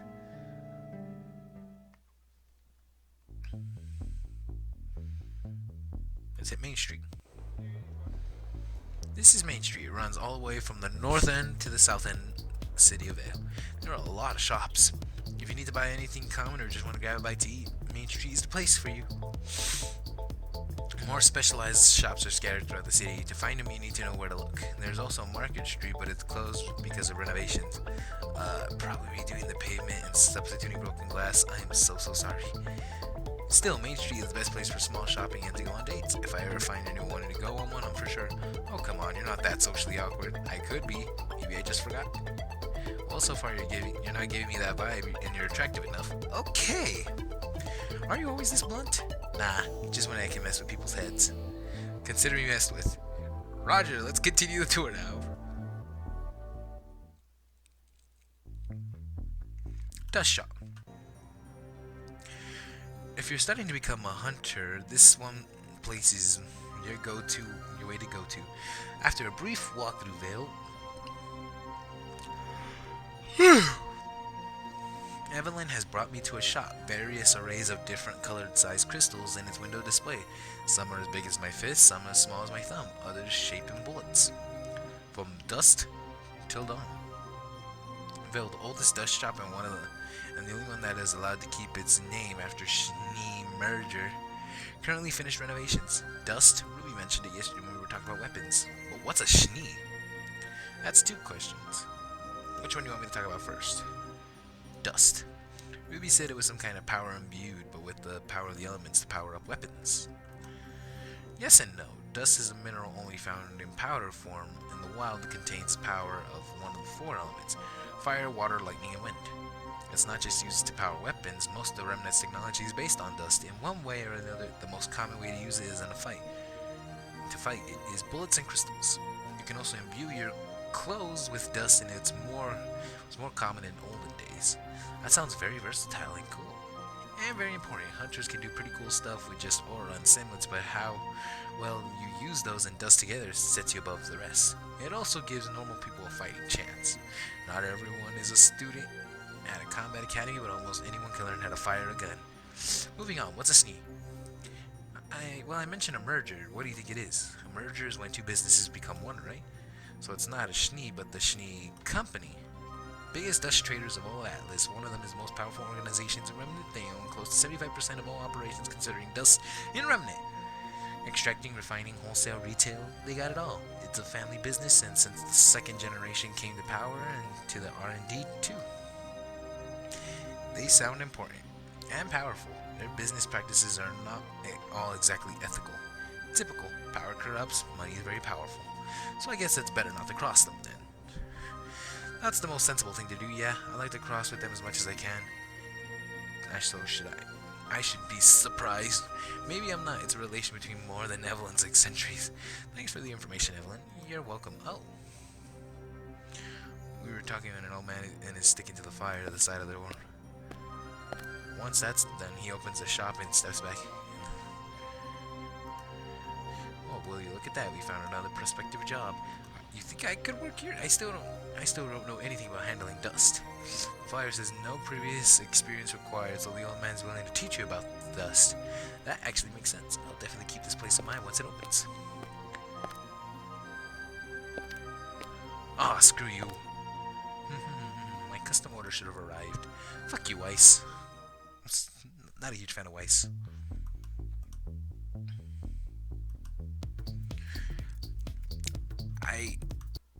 And that's pretty much it for now, but you keep meeting people and doing stuff, you'll probably discover new places on your own. Almost sundown. Want to do anything before heading back to Beacon? Well, there's one thing. What did you say the name of this flavor was? Napolitan! It's a delicious patchwork of strawberry, vanilla, and chocolate for the price of one flavor, lick. This is good indeed. I wonder if I tried this before and only forgotten about it. I just had a fun thought. What is it?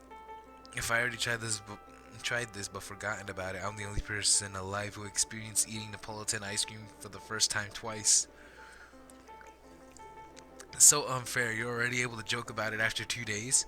Guess Penny finding me right off the bat dulled the shock, and you've kind of been helpful too. Only kind of? Okay, maybe a little more. Damn right.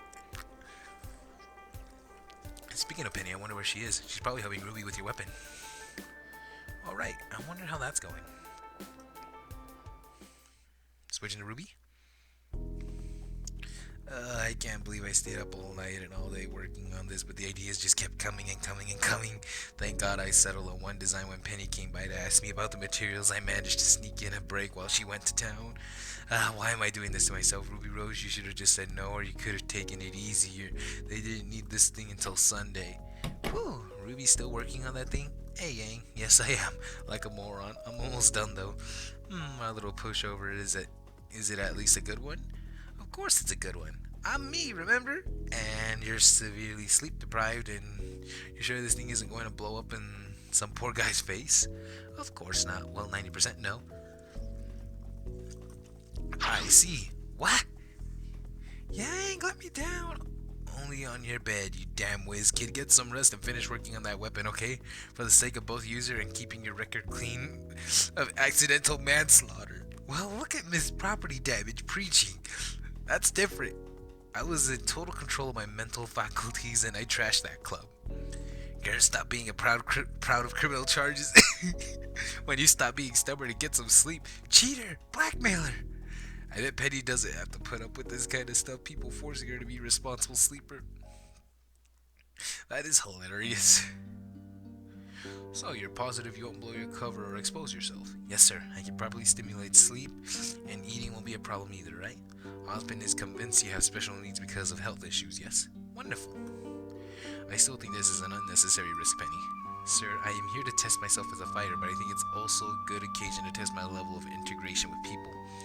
You developed an Athenian Knight model, 200 models to look more like humans and act more human-like to give people a greater sense of security. We both know how important it is, and Beacon is more controlled environment city than Vale City, as the headmaster said.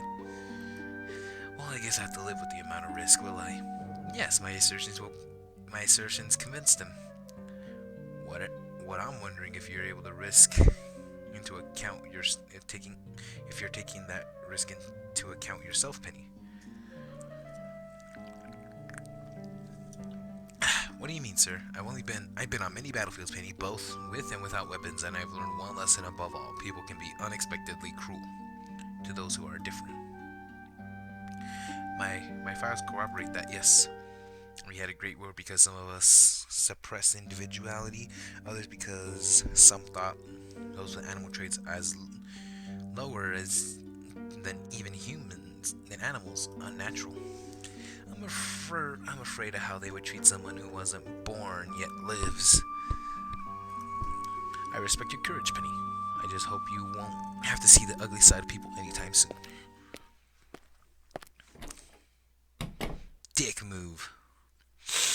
I will be careful. They will never find out. They won't.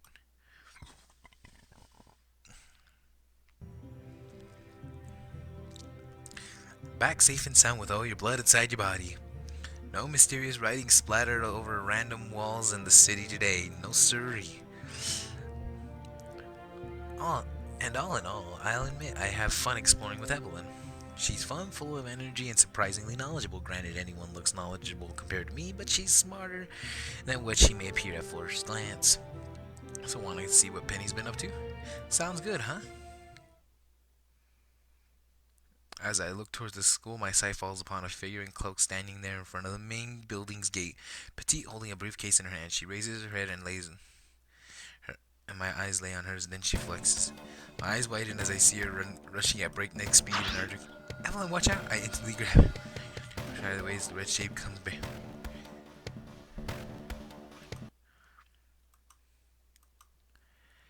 Never.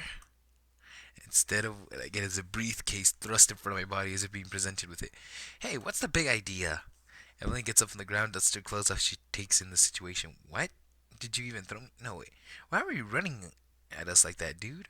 Huh? I think it's a girl, Evelyn. The figure just keeps panting out of breath. I wish you would lower the briefcase already so I could see. Wait, Red Hood? Ruby? Never ever do something like this to me again. Oof. She suddenly shoves the briefcase in my arm and lets go. I take a better look at it. I realize her hair is a mess and she looks like she needs a shower and a few hours of sleep. All-nighters I can handle, but your juicy ideas kept me up all day too. I barely ate or went to the bathroom, and Yang treated me like a baby. Well, if you were forgetting about eating or okay, if you were forgetting about eating or getting any rest, that's probably a little warranted. She put me over her shoulder like a sack of red potatoes and used common sense on me. Common sense! So, what do you mean? Oh, right, you don't know Yang. Well, suffice to say, I felt dumb and helpless, and a little bit grateful because I really needed sleep, but still. Okay, I got it. I won't ask you to build me a weapon ever again. Although technically it was Penny who asked, and I'm the one directly beneficiary, so good. Now are you going to gaze upon its perfection?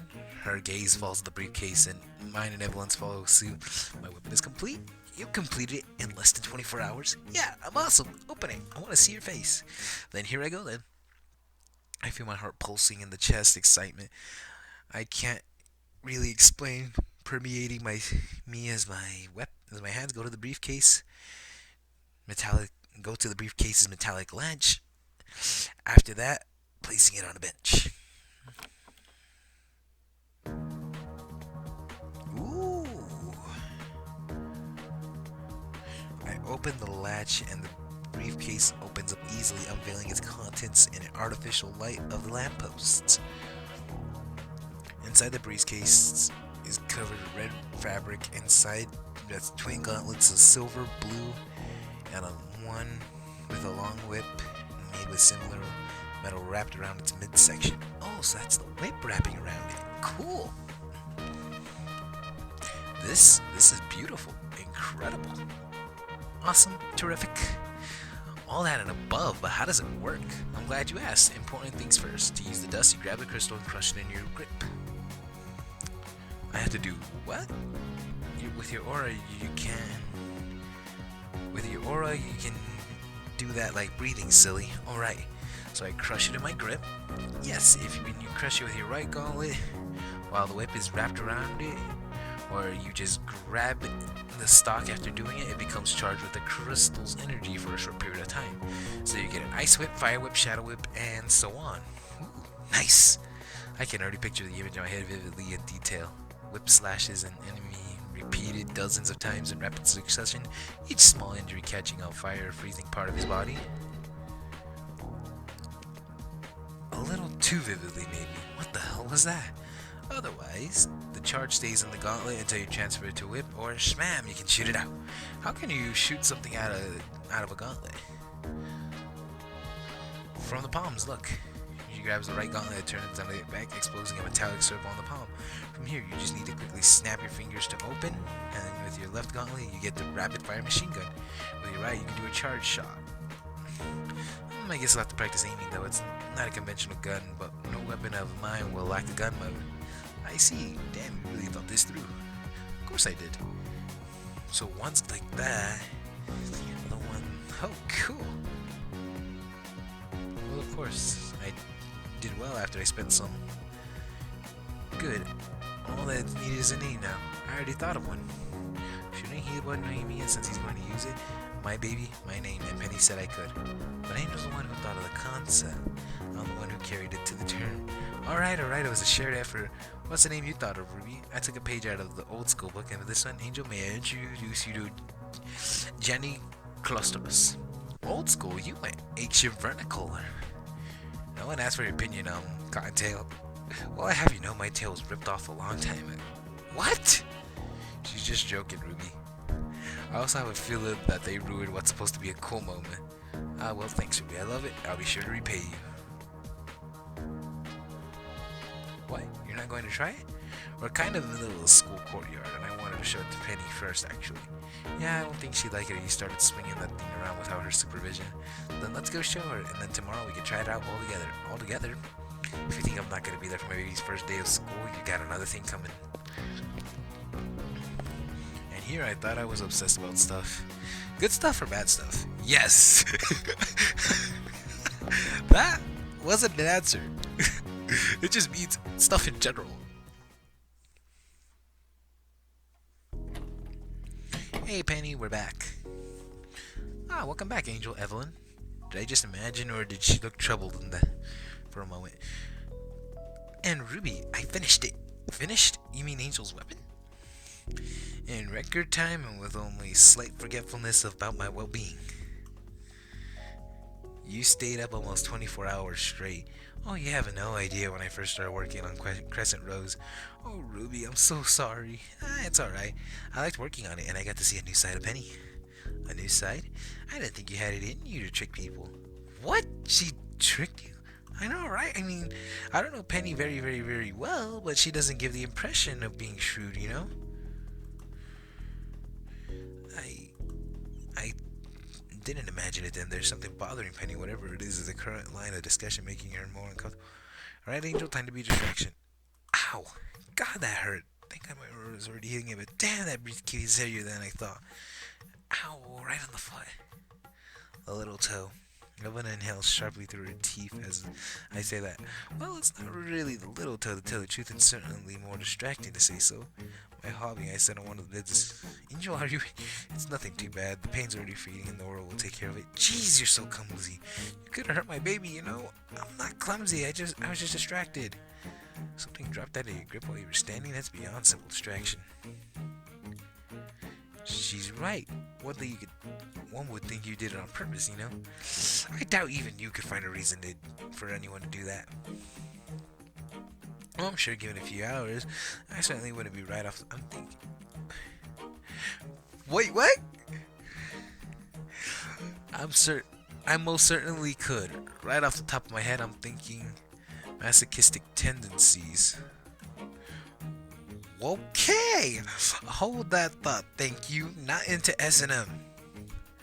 What's S&M? Glad you asked. Want to talk about it while I walk you back to your room? What? Hey.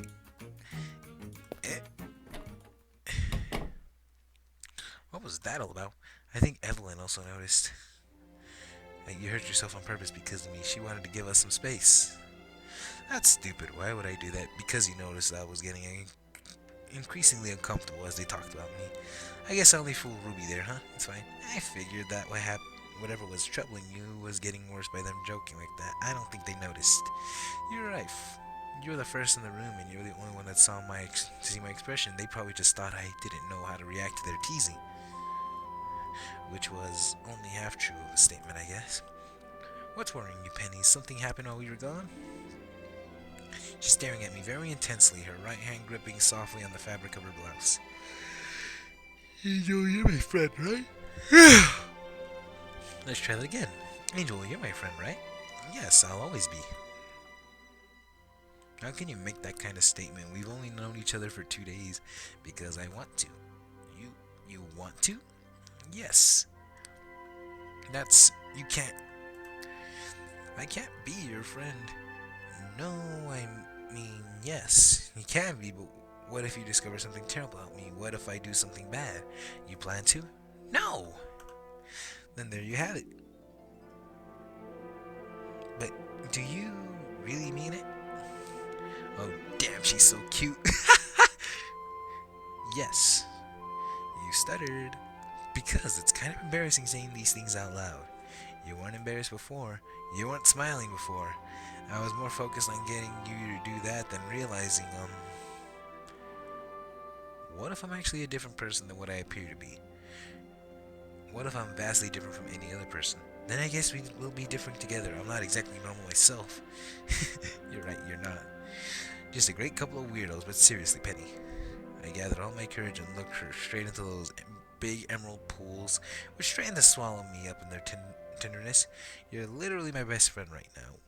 And while we may have known each other so little, you've already done so much for me. There's really nothing short of betrayal that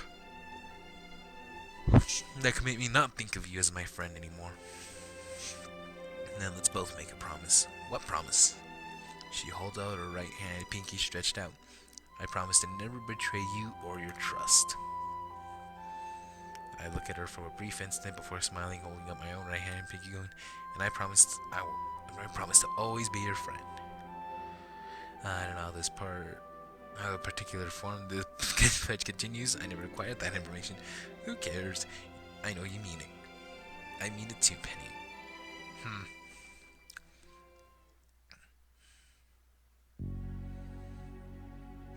How are you liking your two prospective teammates, Miss Damara? They're both very interesting, Angel in particular. I mean, Penny is one scrumptious cookie too, but Angel, come on, tell me. Tell you what, why couldn't I observe him? I know you know. I think you overestimate my knowledge of what goes on in the world, Miss Damara. No, I don't. I think the only thing you could have ever dropped the ball on so far was a guard detail on Miss Equinox or whatever her name is. Well, that was just a couple of minutes. You could have at least an idea. Meanie. I'm afraid I can't share that piece of information with you. Would it please you to get something about your last teammate instead? You're trying to distract me, but damn if I'm not curious. Shoot. Like you, it's a person whose services I have used many times in the past. Another one of your little orphans, I feel affinity already. It's a little more than just affinity since you've met before. Familiarity, then who is she? Well, let's just say you met over dinner.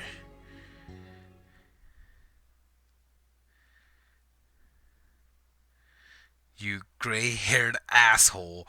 What the fuck? Really? Yes? Anyone ever told you you kick ass? Not today! Well, you do. One day left before the exam, which we obviously spent experimenting with Jenny. This thing is seriously cool considering the ease with which I took using it. I must have used the whip before in my life, I don't remember. And we'll try this distance next. What I needed some serious practice with though is Jenny's gun mode. I already have fire dust charge in my right gauntlet as I aim my fist directly at the dummy Penny has positioned. It increases sparkle with restrained energy. Snap my fingers to reveal an open palm, and inscribe the symbol shines with red light for a split second before the single energy volley leaves it, shooting it forward. And it makes short work of the dust particles around the point of impact. Oh, the dummy is actually slightly singed this time. Yay me. I groan and I facepalm. Ow, got it right. That's enough for today. But I have so many dust crystals left. Whole sack of them. Which I won't allow you to waste on trying to make me a master at a skill that I will know will be indecent enough by tomorrow morning. It's not a waste. You're my friend. I want you to get better. Oh, consarn it, I got her angry again. What I think is that what Angel means is that you should probably keep that supply for when we have time to set up proper training. Thanks for the assist, Penny. What Penny said, we should probably start thinking about the rest anyways. Okay. Whew, that's settled. What did I do to meet the two nicest girls in Vale? Maybe I've done something good in my life. Speaking of the third girl in my life so far, Evelyn, we're done. As we turn to the other side of the amphitheater, we find Evelyn doing the same thing as she's been doing the whole day. Good. Stabbing a dummy with a small fork over and over again, which she has for some reason decorated with a blonde wig. Why a fork? So, you coming to dinner with us? In a little while. Seriously, why a fork? Is that a weapon or something? Evelyn, are your weapons cutlery by any chance? Nope. Then I'm stumped. Or better yet, if she's not training, I really don't want to know what or who she's stabbing in her mind with and why with a fork. Okay then, see you later. Yep. I'm stepping back very slowly as I grab the equally confused Penny and Rose, and I hope whatever fuck she's in, she doesn't intend extends to other things other than the dummy. We're almost there in less than 12 hours until the exam. I can't help but feel nervous with Penny and Evelyn by my side.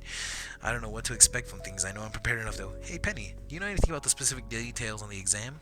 Not much. Ruby knows more, having gone through it herself, but she was told not to share much details with us. Of course not. Also, I don't think her knowledge would be 100% useful to us. Our exam is certainly going to be different from hers. What do you mean? Well, the specifics change with the institution. The entrance exam of any academy of this level aims to pair people as partners, mixed couples in groups of 4, test their abilities to work together towards a common goal. In our case, we've already been put in a team. I can only hypothesize that our exam's focus will be on testing our skills, as both individuals and as a team. Makes sense, and it does give us some hints as to what kind of exam it will be. This should be an exam that tests our aptitudes as hunters, as well as how we work. As we work as a team, considering the huntsman is also a flight creatures that can help, but I think I'm back. Whoop, wrong one. Hey Evelyn, managed to unwind? Kind of. Now I'm in the tolerance zone. Is there anything we can do to help? Not really, no. Nothing at all? What exactly is the problem? I'd like to tell you, but I can't. Not yet. Not yet? Then when? After the exam. That's a pretty specific timing. Wait.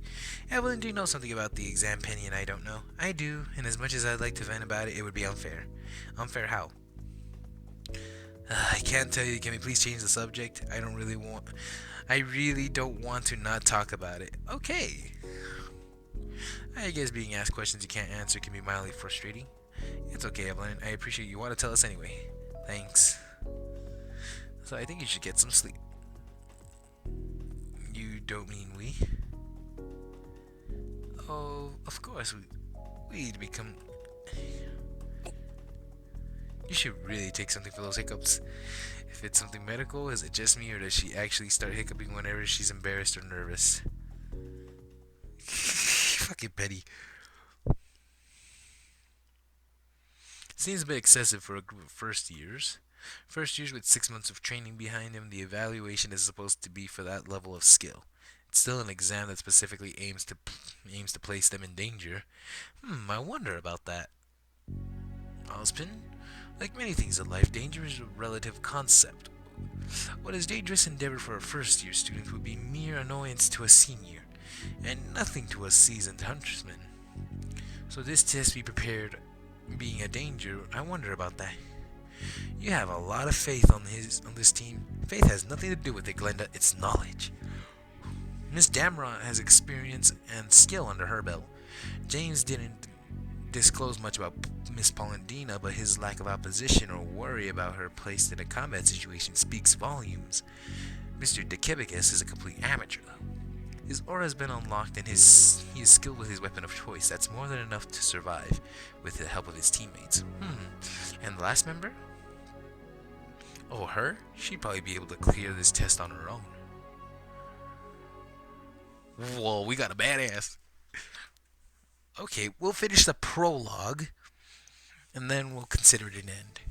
This is the Emerald Forest. Don't look down, don't look down, don't look down, don't look down. Oh god, I looked down. I'm terrified of heights, so I would probably do the same thing. That's going to be the location of your exam. Our objective, Headmaster? Objectives, Miss Polendina? First, you are to track down and group up with the last member of your team. She's already in the forest waiting for you. Afterwards, you will track down your target. Target? A creature grim, stronger, and bigger than what other ones usually nest so close to Vale has appeared in the Emerald Forest. You will find this creature and destroy it. So we're actually looking for trouble. Oh joy! What kind of grim? Osmond shakes his head. You won't always have the luxury of knowing what kind of enemy awaits you beforehand, Mr. Decabicus. So we need to enter the forest, find our fourth and final member, track down this unknown grim, and kill it. Yes, take your positions. Miss Goodwitch points to the 3 disclosed patches of grass on the ground, motioning for us to come and stand on them. I guess we're going to be teleported to the forest, or maybe is it a slide? I hope it's not a slide. One last thing.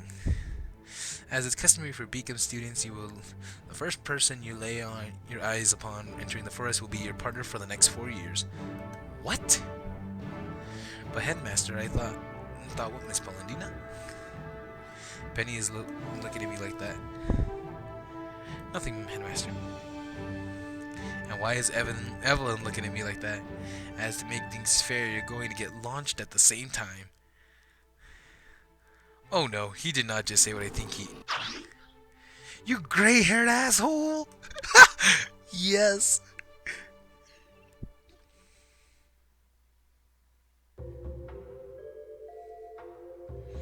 What in the blazes was that?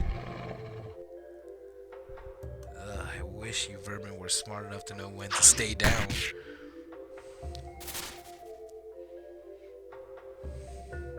Now, I bet that was my male teammate. Osmond told me the bloke was a complete amateur after all.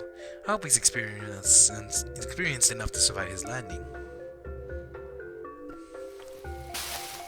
Ow, ack, ugh. I hate you, Osmond. Oh, owie. Well, that was enlightening. Now I know 2 things. First, with enough trees in the way, Aura can even help me survive a fall from that height. Second, it doesn't stop the pain from happening because my everything hurts. It's already fading, but I need to close my eyes and focus on recovering like the girls taught me. For a few seconds or is it minutes, for a brief interval of all time, all that there is me, my pounding headache, and the forest. Then, thank the gods you're alive. An unfamiliar voice reaches out to me. Then light experienced footsteps which take care to make the least noise possible, as if trained to do so.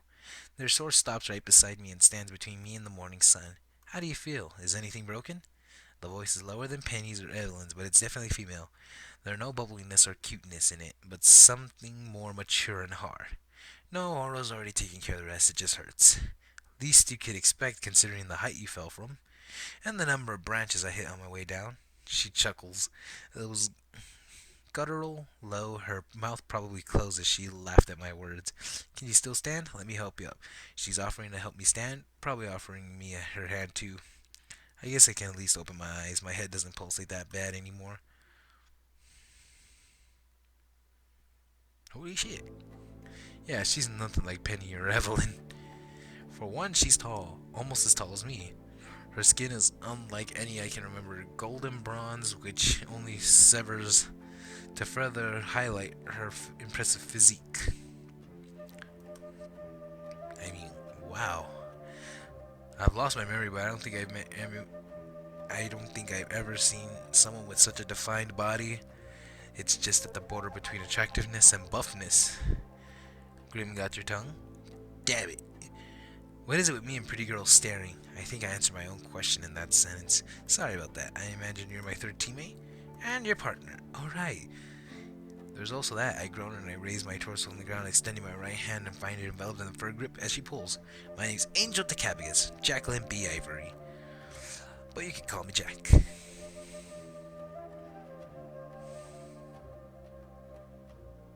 Okay, that does not suit the model that was just shown. So how the heck did you end up flying through the air and crashing into the Emerald Forest? Same way you got here, probably. You mean walking? What do you mean walking? What I said, I walked to the Emerald Forest. You walked to the Emerald Forest. Yeah, unless your semblance allows you to walk on air. God damn it, Headmaster, what the hell? The Headmaster used some kind of hidden panels on the cliff overlooking the forest to launch us. He did what? Grim on a pike? That's crazy. Then again, that's just like him. You mean the Headmaster is prone to do stuff like this? You don't know the half of it. I've known him for 10 years now, and I have never seen such creatures in my life, but a conversation I've had with Evelyn comes to mind. Made of shadows with a mask of bone, eyes of crimson, the natural enemy of mankind, unrelenting, insatiable with an exclusive appetite for human flesh or hate for human life. The creatures of Grimm. You've never seen one before. As Jack places her right hand on my shoulder, I realize that I've been clenching my right hand pretty hard and my left hand was already grasping at the hilt of Janny's whip. I lick my upper lip, noticing my heavy perspiration and the pack of wolves. Wolf-like creature growls and slowly prowls closer to us. Scary critters, aren't they? They're a bit too big to be called critters, I think. There you go, fall back on what's familiar. Relax enough so you won't freeze. She lets go of my shoulder only to place her back against mine, but not too much that you become careless. These things have a nasty habit of surprising you. They don't scare, but they don't care about missing limbs. And they keep coming until either party is dead. I swallow my hand slowly, cracking my whip. The Grim on my right snarls in the direction and digs his claws into the ground. How's your aura? Not completely full, but recovering. I felt her back muscles flex and a sound of machinery coming from her left front. More than enough for a few Beowulfs. Just keep calm and aware of your surroundings and don't forget. I feel her right face bump into my left thigh. We're in this together, alright? That actually makes me feel better. Thanks, Jack. You're welcome. What the fuck? You're welcome now. Hey, pseudo fleabags. I almost jumped out of my skin and extracted my whip fully. The pack snarls and howls, tongues wetting and sharp chops, back arching and claws digging into the ground. Yeah, I'm talking to your fur coat rejects. Come and get some. She is a badass. Not gonna lie. Combat. Okay. 600. 60, 80. They don't do that much damage. Let's attack once with a close range.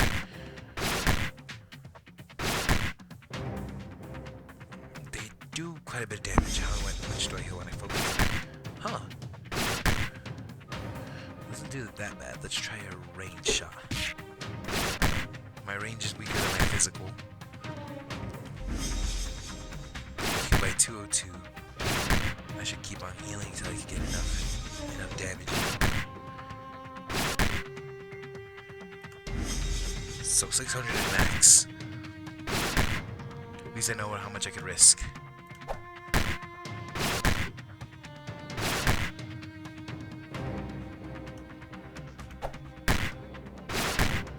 Okay. There you go.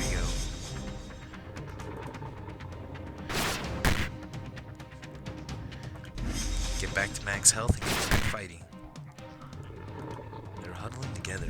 does that mean?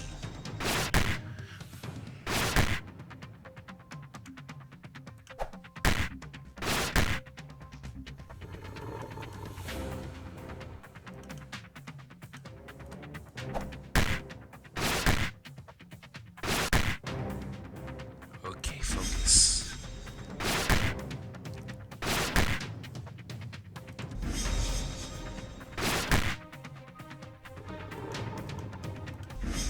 Back at max. This is reminding me of a little bit of any old games I'd played. Persona. Ooh, we took those two out. Alright, next. No next, mate. That was the last of them? Good job. What? I look around the clearing. It's now empty except for me and Jack and a few black shapes slowly dissipating into smoke. My eyes widen as I realize that in the time it took me to defeat two of them, Jack dispatched the rest of the pack. Only a moment thought, though. I'm a fighting amateur while Jack has much more experience than me. What is there to be surprised about? You broke out of that freeze phase pretty quickly. Not too shabby fighting skills either. Oh, you're just saying that. Now seriously, you're way better than I thought you'd be. When Osman told me you were a total amateur, I'd expect to have to carry you to the goal bridal style. That'd make hunting Grim down pretty difficult. Oh, so that's what we're going where to do. Yep, track down and destroy Grim. Whoa. So that's what we're to do. Yeah, track down and destroy a particular nasty Grim self, meeting up with the last member of our team. Of course, who of course finds Angel first and becomes his partner? Hi, I'm Penny.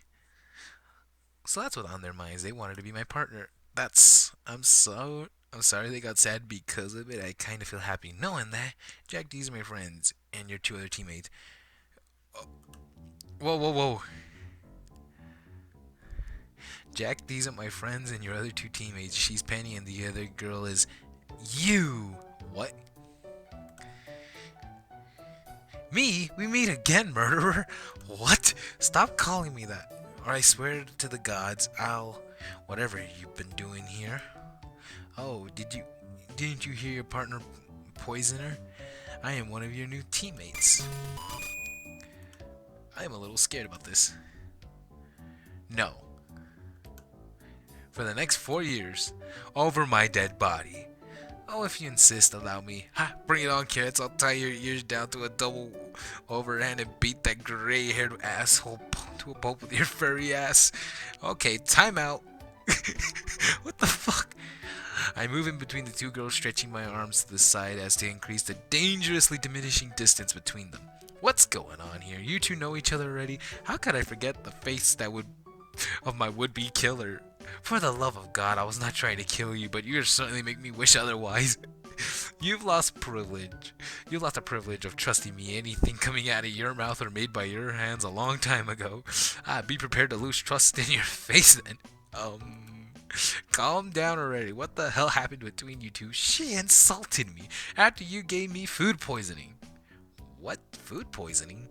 I'm sorry, but not my fault your stomach can only handle carrots. Sure, the fault is my stomach and not in your awful cooking. There's nothing wrong with my cooking. We almost botched a mission because I was too sick to even speak properly. Maybe you caught the flu or something on the way there. I'm starting to see what this is all about, but what do they mean by mission? Everyone, please. What kind of scatterbrain will get herself sick before going in dangerous territory? The kind who wears magenta with green and red? It's my artistic vision, yeah. Your artistic what? Will you three pay attention to me already? Oh God, that was loud. Sorry, Penny, what is it? I'm sorry for being rude, but I needed to... Evelyn, Miss Blonde Hair, Jack, you can call me Jack. Nice to meet you. Jack, it's a pleasure. What I wanted to say is you and Evelyn are being awfully negative right now. Bollocks. Crap. Why are they suddenly nervous? You should prepare. don't really have much time. There's something coming our way. Penny and Evelyn produce their weapons. A set of identical swords hovers behind Penny's back, while Evelyn, Tonfa, she thrusts her hands between her back and under her jacket, and when she moved them to the front against two mechanical tonfas were attached to her wrists, pivoting in place twice before stopping in a position parallel to her forearms. Of all the places to meet carrots again, Jack just falls into a guard stance, bending in her knee. There's no trace of a weapon on her body, but then again, there was no trace of Evelyn carrying tonfas either. If Ruby's scythe is any indication, weapons can have compact forms. I was thankfully enough to be still holding onto my whip. I can't exactly put my gauntlets away. I am more prepared to fall into a square formation, our backs facing each other as we look overlooking our surroundings. Evelyn, what do you hear? Quick footsteps, rapid but not heavy. And there's a sound of rustling leaves with no destruction. A single enemy? Yes. For the love of what exactly did Osmond want us to hunt? Okay, I get the picture. Whatever we're supposed to hunt is now actually coming our way at breakneck speed. How did it find us before we can even find it? It was so far away. What do you mean, how? We were inches away from a cat fight there. Jack, Angel suffers from amnesia. He knows very little about Remnant and Grimm. You can't be serious. Angel, Grimm are attracted by negative emotions. What? You mean it found us because of your fight? Yeah, we probably shouldn't have done that in a Grimm-infested forest, but she gets my nerves. We can do that later. Now focus, damn it. What do we know about this thing? It's getting closer. Osmond said it's nothing native to the Emerald Forest. It's also implied to be particularly dangerous, and it's safe to assume it's not a common Grimm. So we're looking at a single dangerous Grimm who is agile enough to move through this thick forest without causing unnecessary damage and whose footsteps are clicks. It doesn't sound like any Grimm I've ever encountered. Oh darn it, I know what kind of Grimm it is. You do? It's a... The Grimm exited the forest from the tree line directly in front of me, and I'm the one who got the best look at it. I wish I hadn't.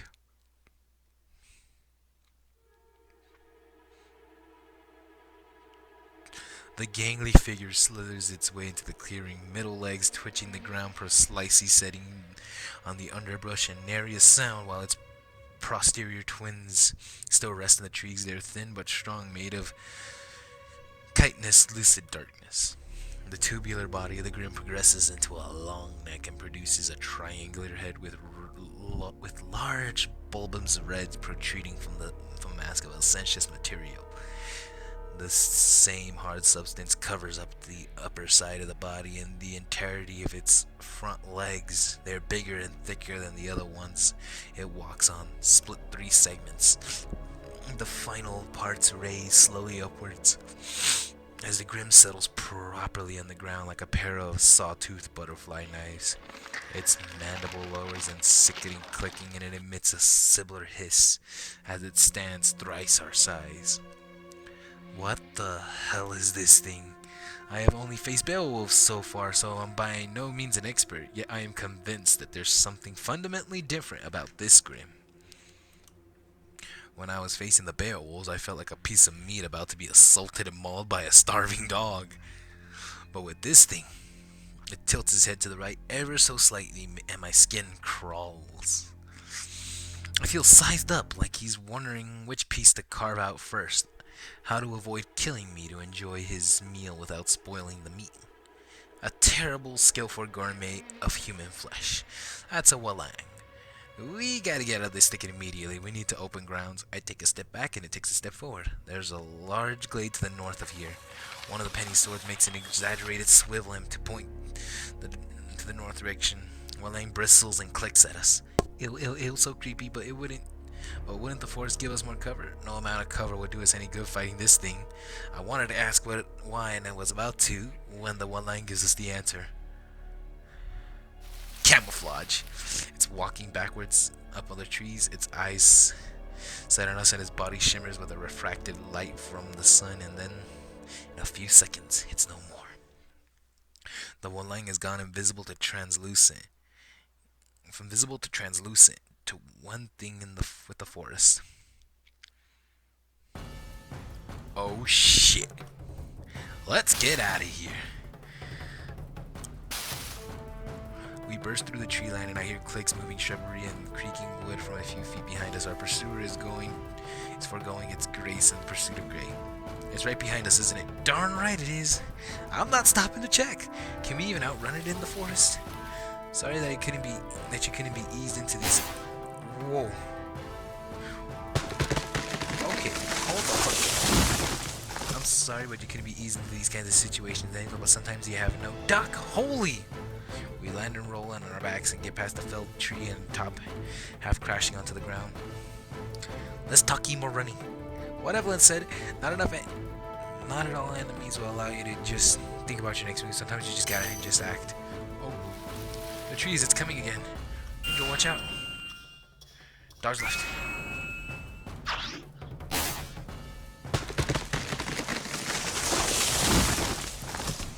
Another tree falls to our victim, to our pursuer. Better it than me, though. Wallang's front legs are sharp as steel. Good job, Angel. I don't think you're supposed to compliment some people avoiding death, but thanks anyways. Keep in mind that unlike you to make your decisions. How much further, Penny? 742, watch out. Starting. My eyes widened as a tree a few paces. That damn Grim sped up and tried to block her front and hissed. We can't slow down. Break through.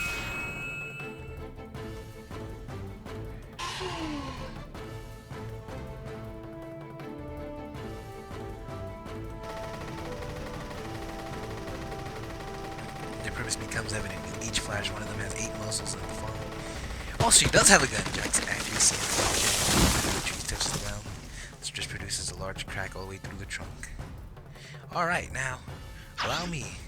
Penny runs in front of the rest of us, just as we hear a loud run coming from the... Oh, what'd she do? I'm not the only one with the slackjaw with the shoulder rammed the trunk out of our way. Oh shit! As we keep running, I notice multiple scratches appearing on the top of the trunk as we clawed through the creature, the gouging into the wood, and to keep its balance after something threatening made it to stumble. Penny, just how strong are you? Strong enough! As we tear through the thicket at breakneck speed, I realize I'm keeping up with them. Whatever, guess the headmaster had about me. It's true, Penny and I never tried doing something like this intense during our training, but my body's keeping up with it, keeping up with my teammates. The glade is right in front of us. What's the plan now? Depends. How do you feel, Angel? I feel great. We made the right choices and we stayed one step ahead of our enemy. I feel fine, don't worry about me. Glad to hear it.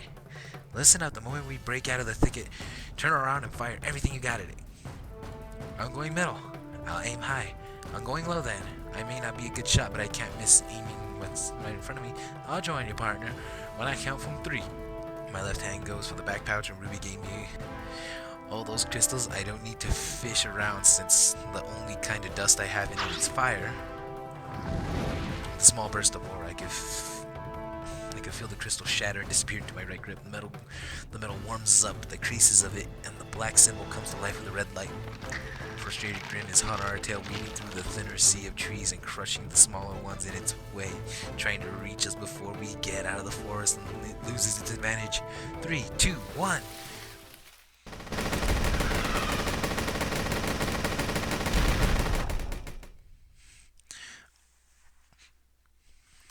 Did we get it? We got the tree line for sure. The area in front of us is riddled with burns, cuts, bullet holes, and smoke. Oh shit.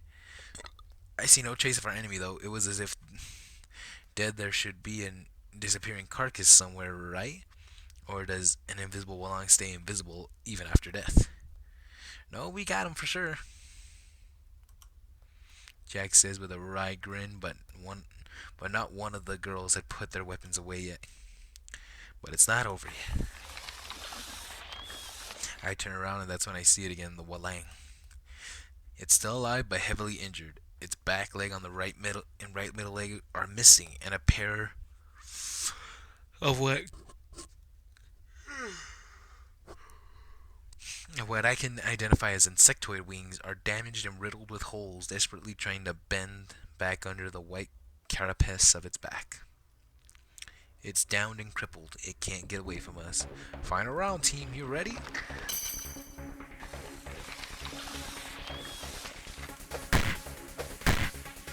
Holy shit, 160 multiple damage. Okay.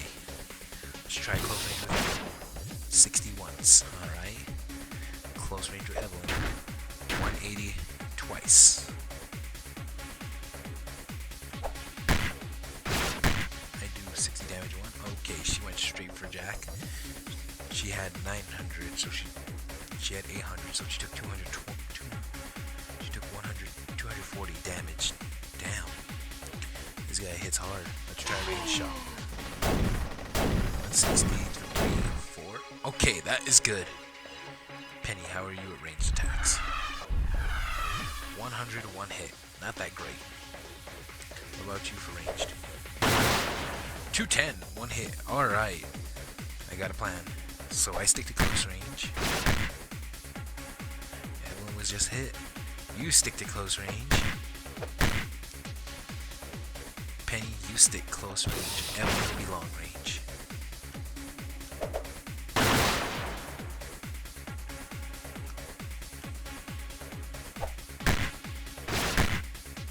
Oh, I got hit for that one.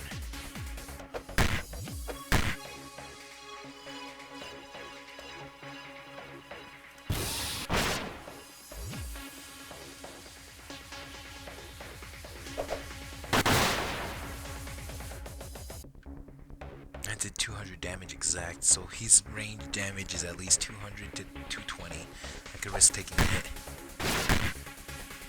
Okay, that's when I gotta stand back and heal the next turn.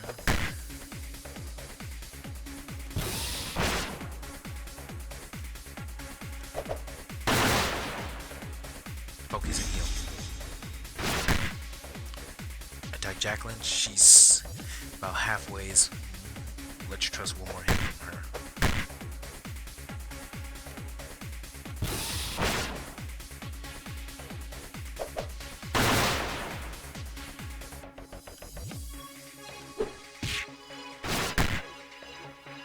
Chain for Evelyn. We have more time to attack.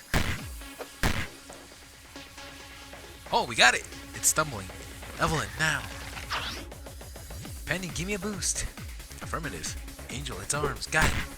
My whip snaps through the air and wraps around the Wetlands' natural weapons with muscle powered by our I pull it taut. Evelyn slams her fists together with the tonfas connecting as they let go of her arms, and which slides the tonfa produces two halves of a blade, which transforming into a contraption into a bladed staff, which she grabs out of thin air. The faunus crouches, and then Evelyn pirouettes through the air and lands on Penny's outstretched hands.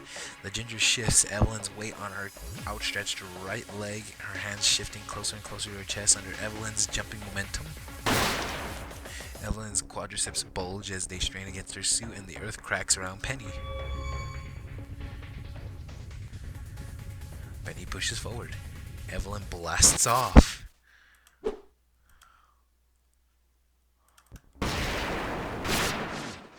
Okay, that was really...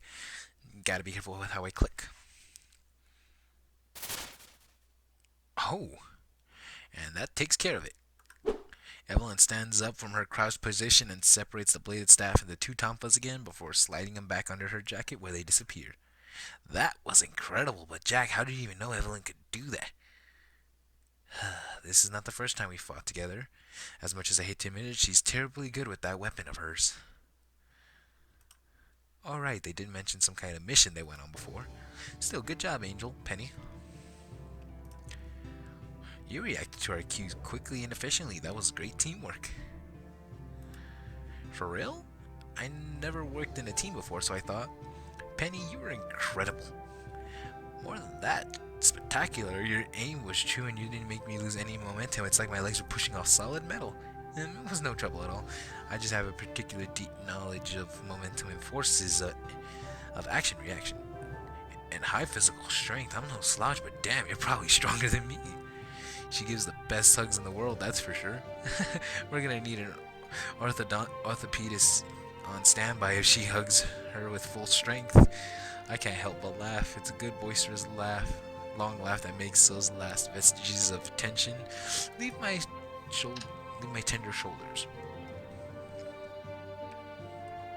We did it. We survived the initiation and passed the test.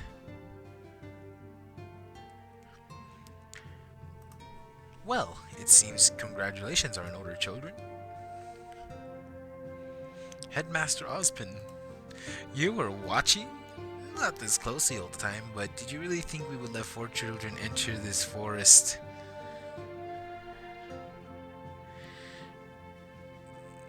Enter this forest on a dangerous mission without supervision? Yes. For all we know, you went all the way to Mishra to get a well-line just to make this test more difficult. Oh shit, what? Why children? Why children, you think I would ever? Yes! Anyway, here to take us back to Beacon, Headmaster, along with other things. The Headmaster turns around and points to the ruins scattered throughout the large glade we were standing in. The Emerald Forest was once home to a flourishing civilization. It was considered a precursor of modern Vale.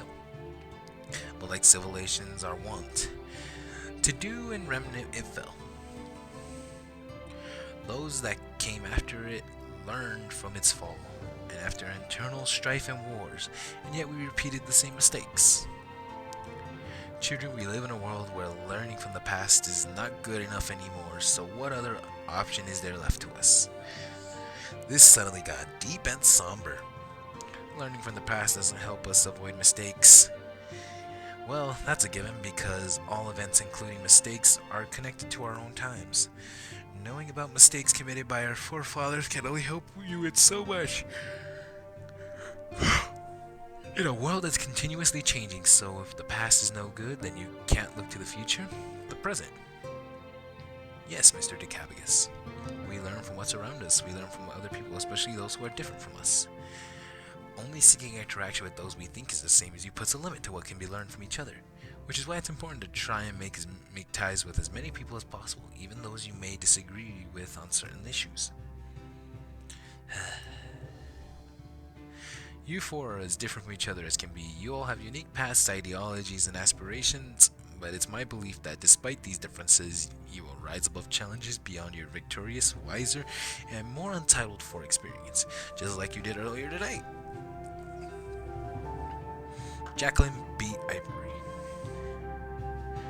Penny Polendina. Angel Decabagus. Evelyn Damara. From today onwards, and formerly led by Miss Ivory, Teen Jade.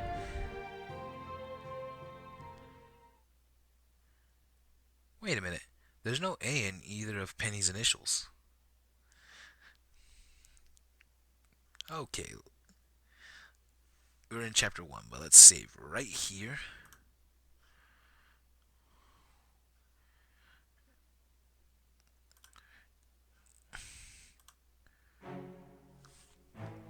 And we're going to see if it did work out well. So if we click load here. Alright, perfect. It actually does work. So let's go to main menu. We'll consider this done for a prologue. There was 2 chapters in the prologue, but I'm going to keep it short and simple. Well, I guess it's time for us to consider this adieu. On to the next chapter in a future later day, cause I gotta get some shit done. Bye.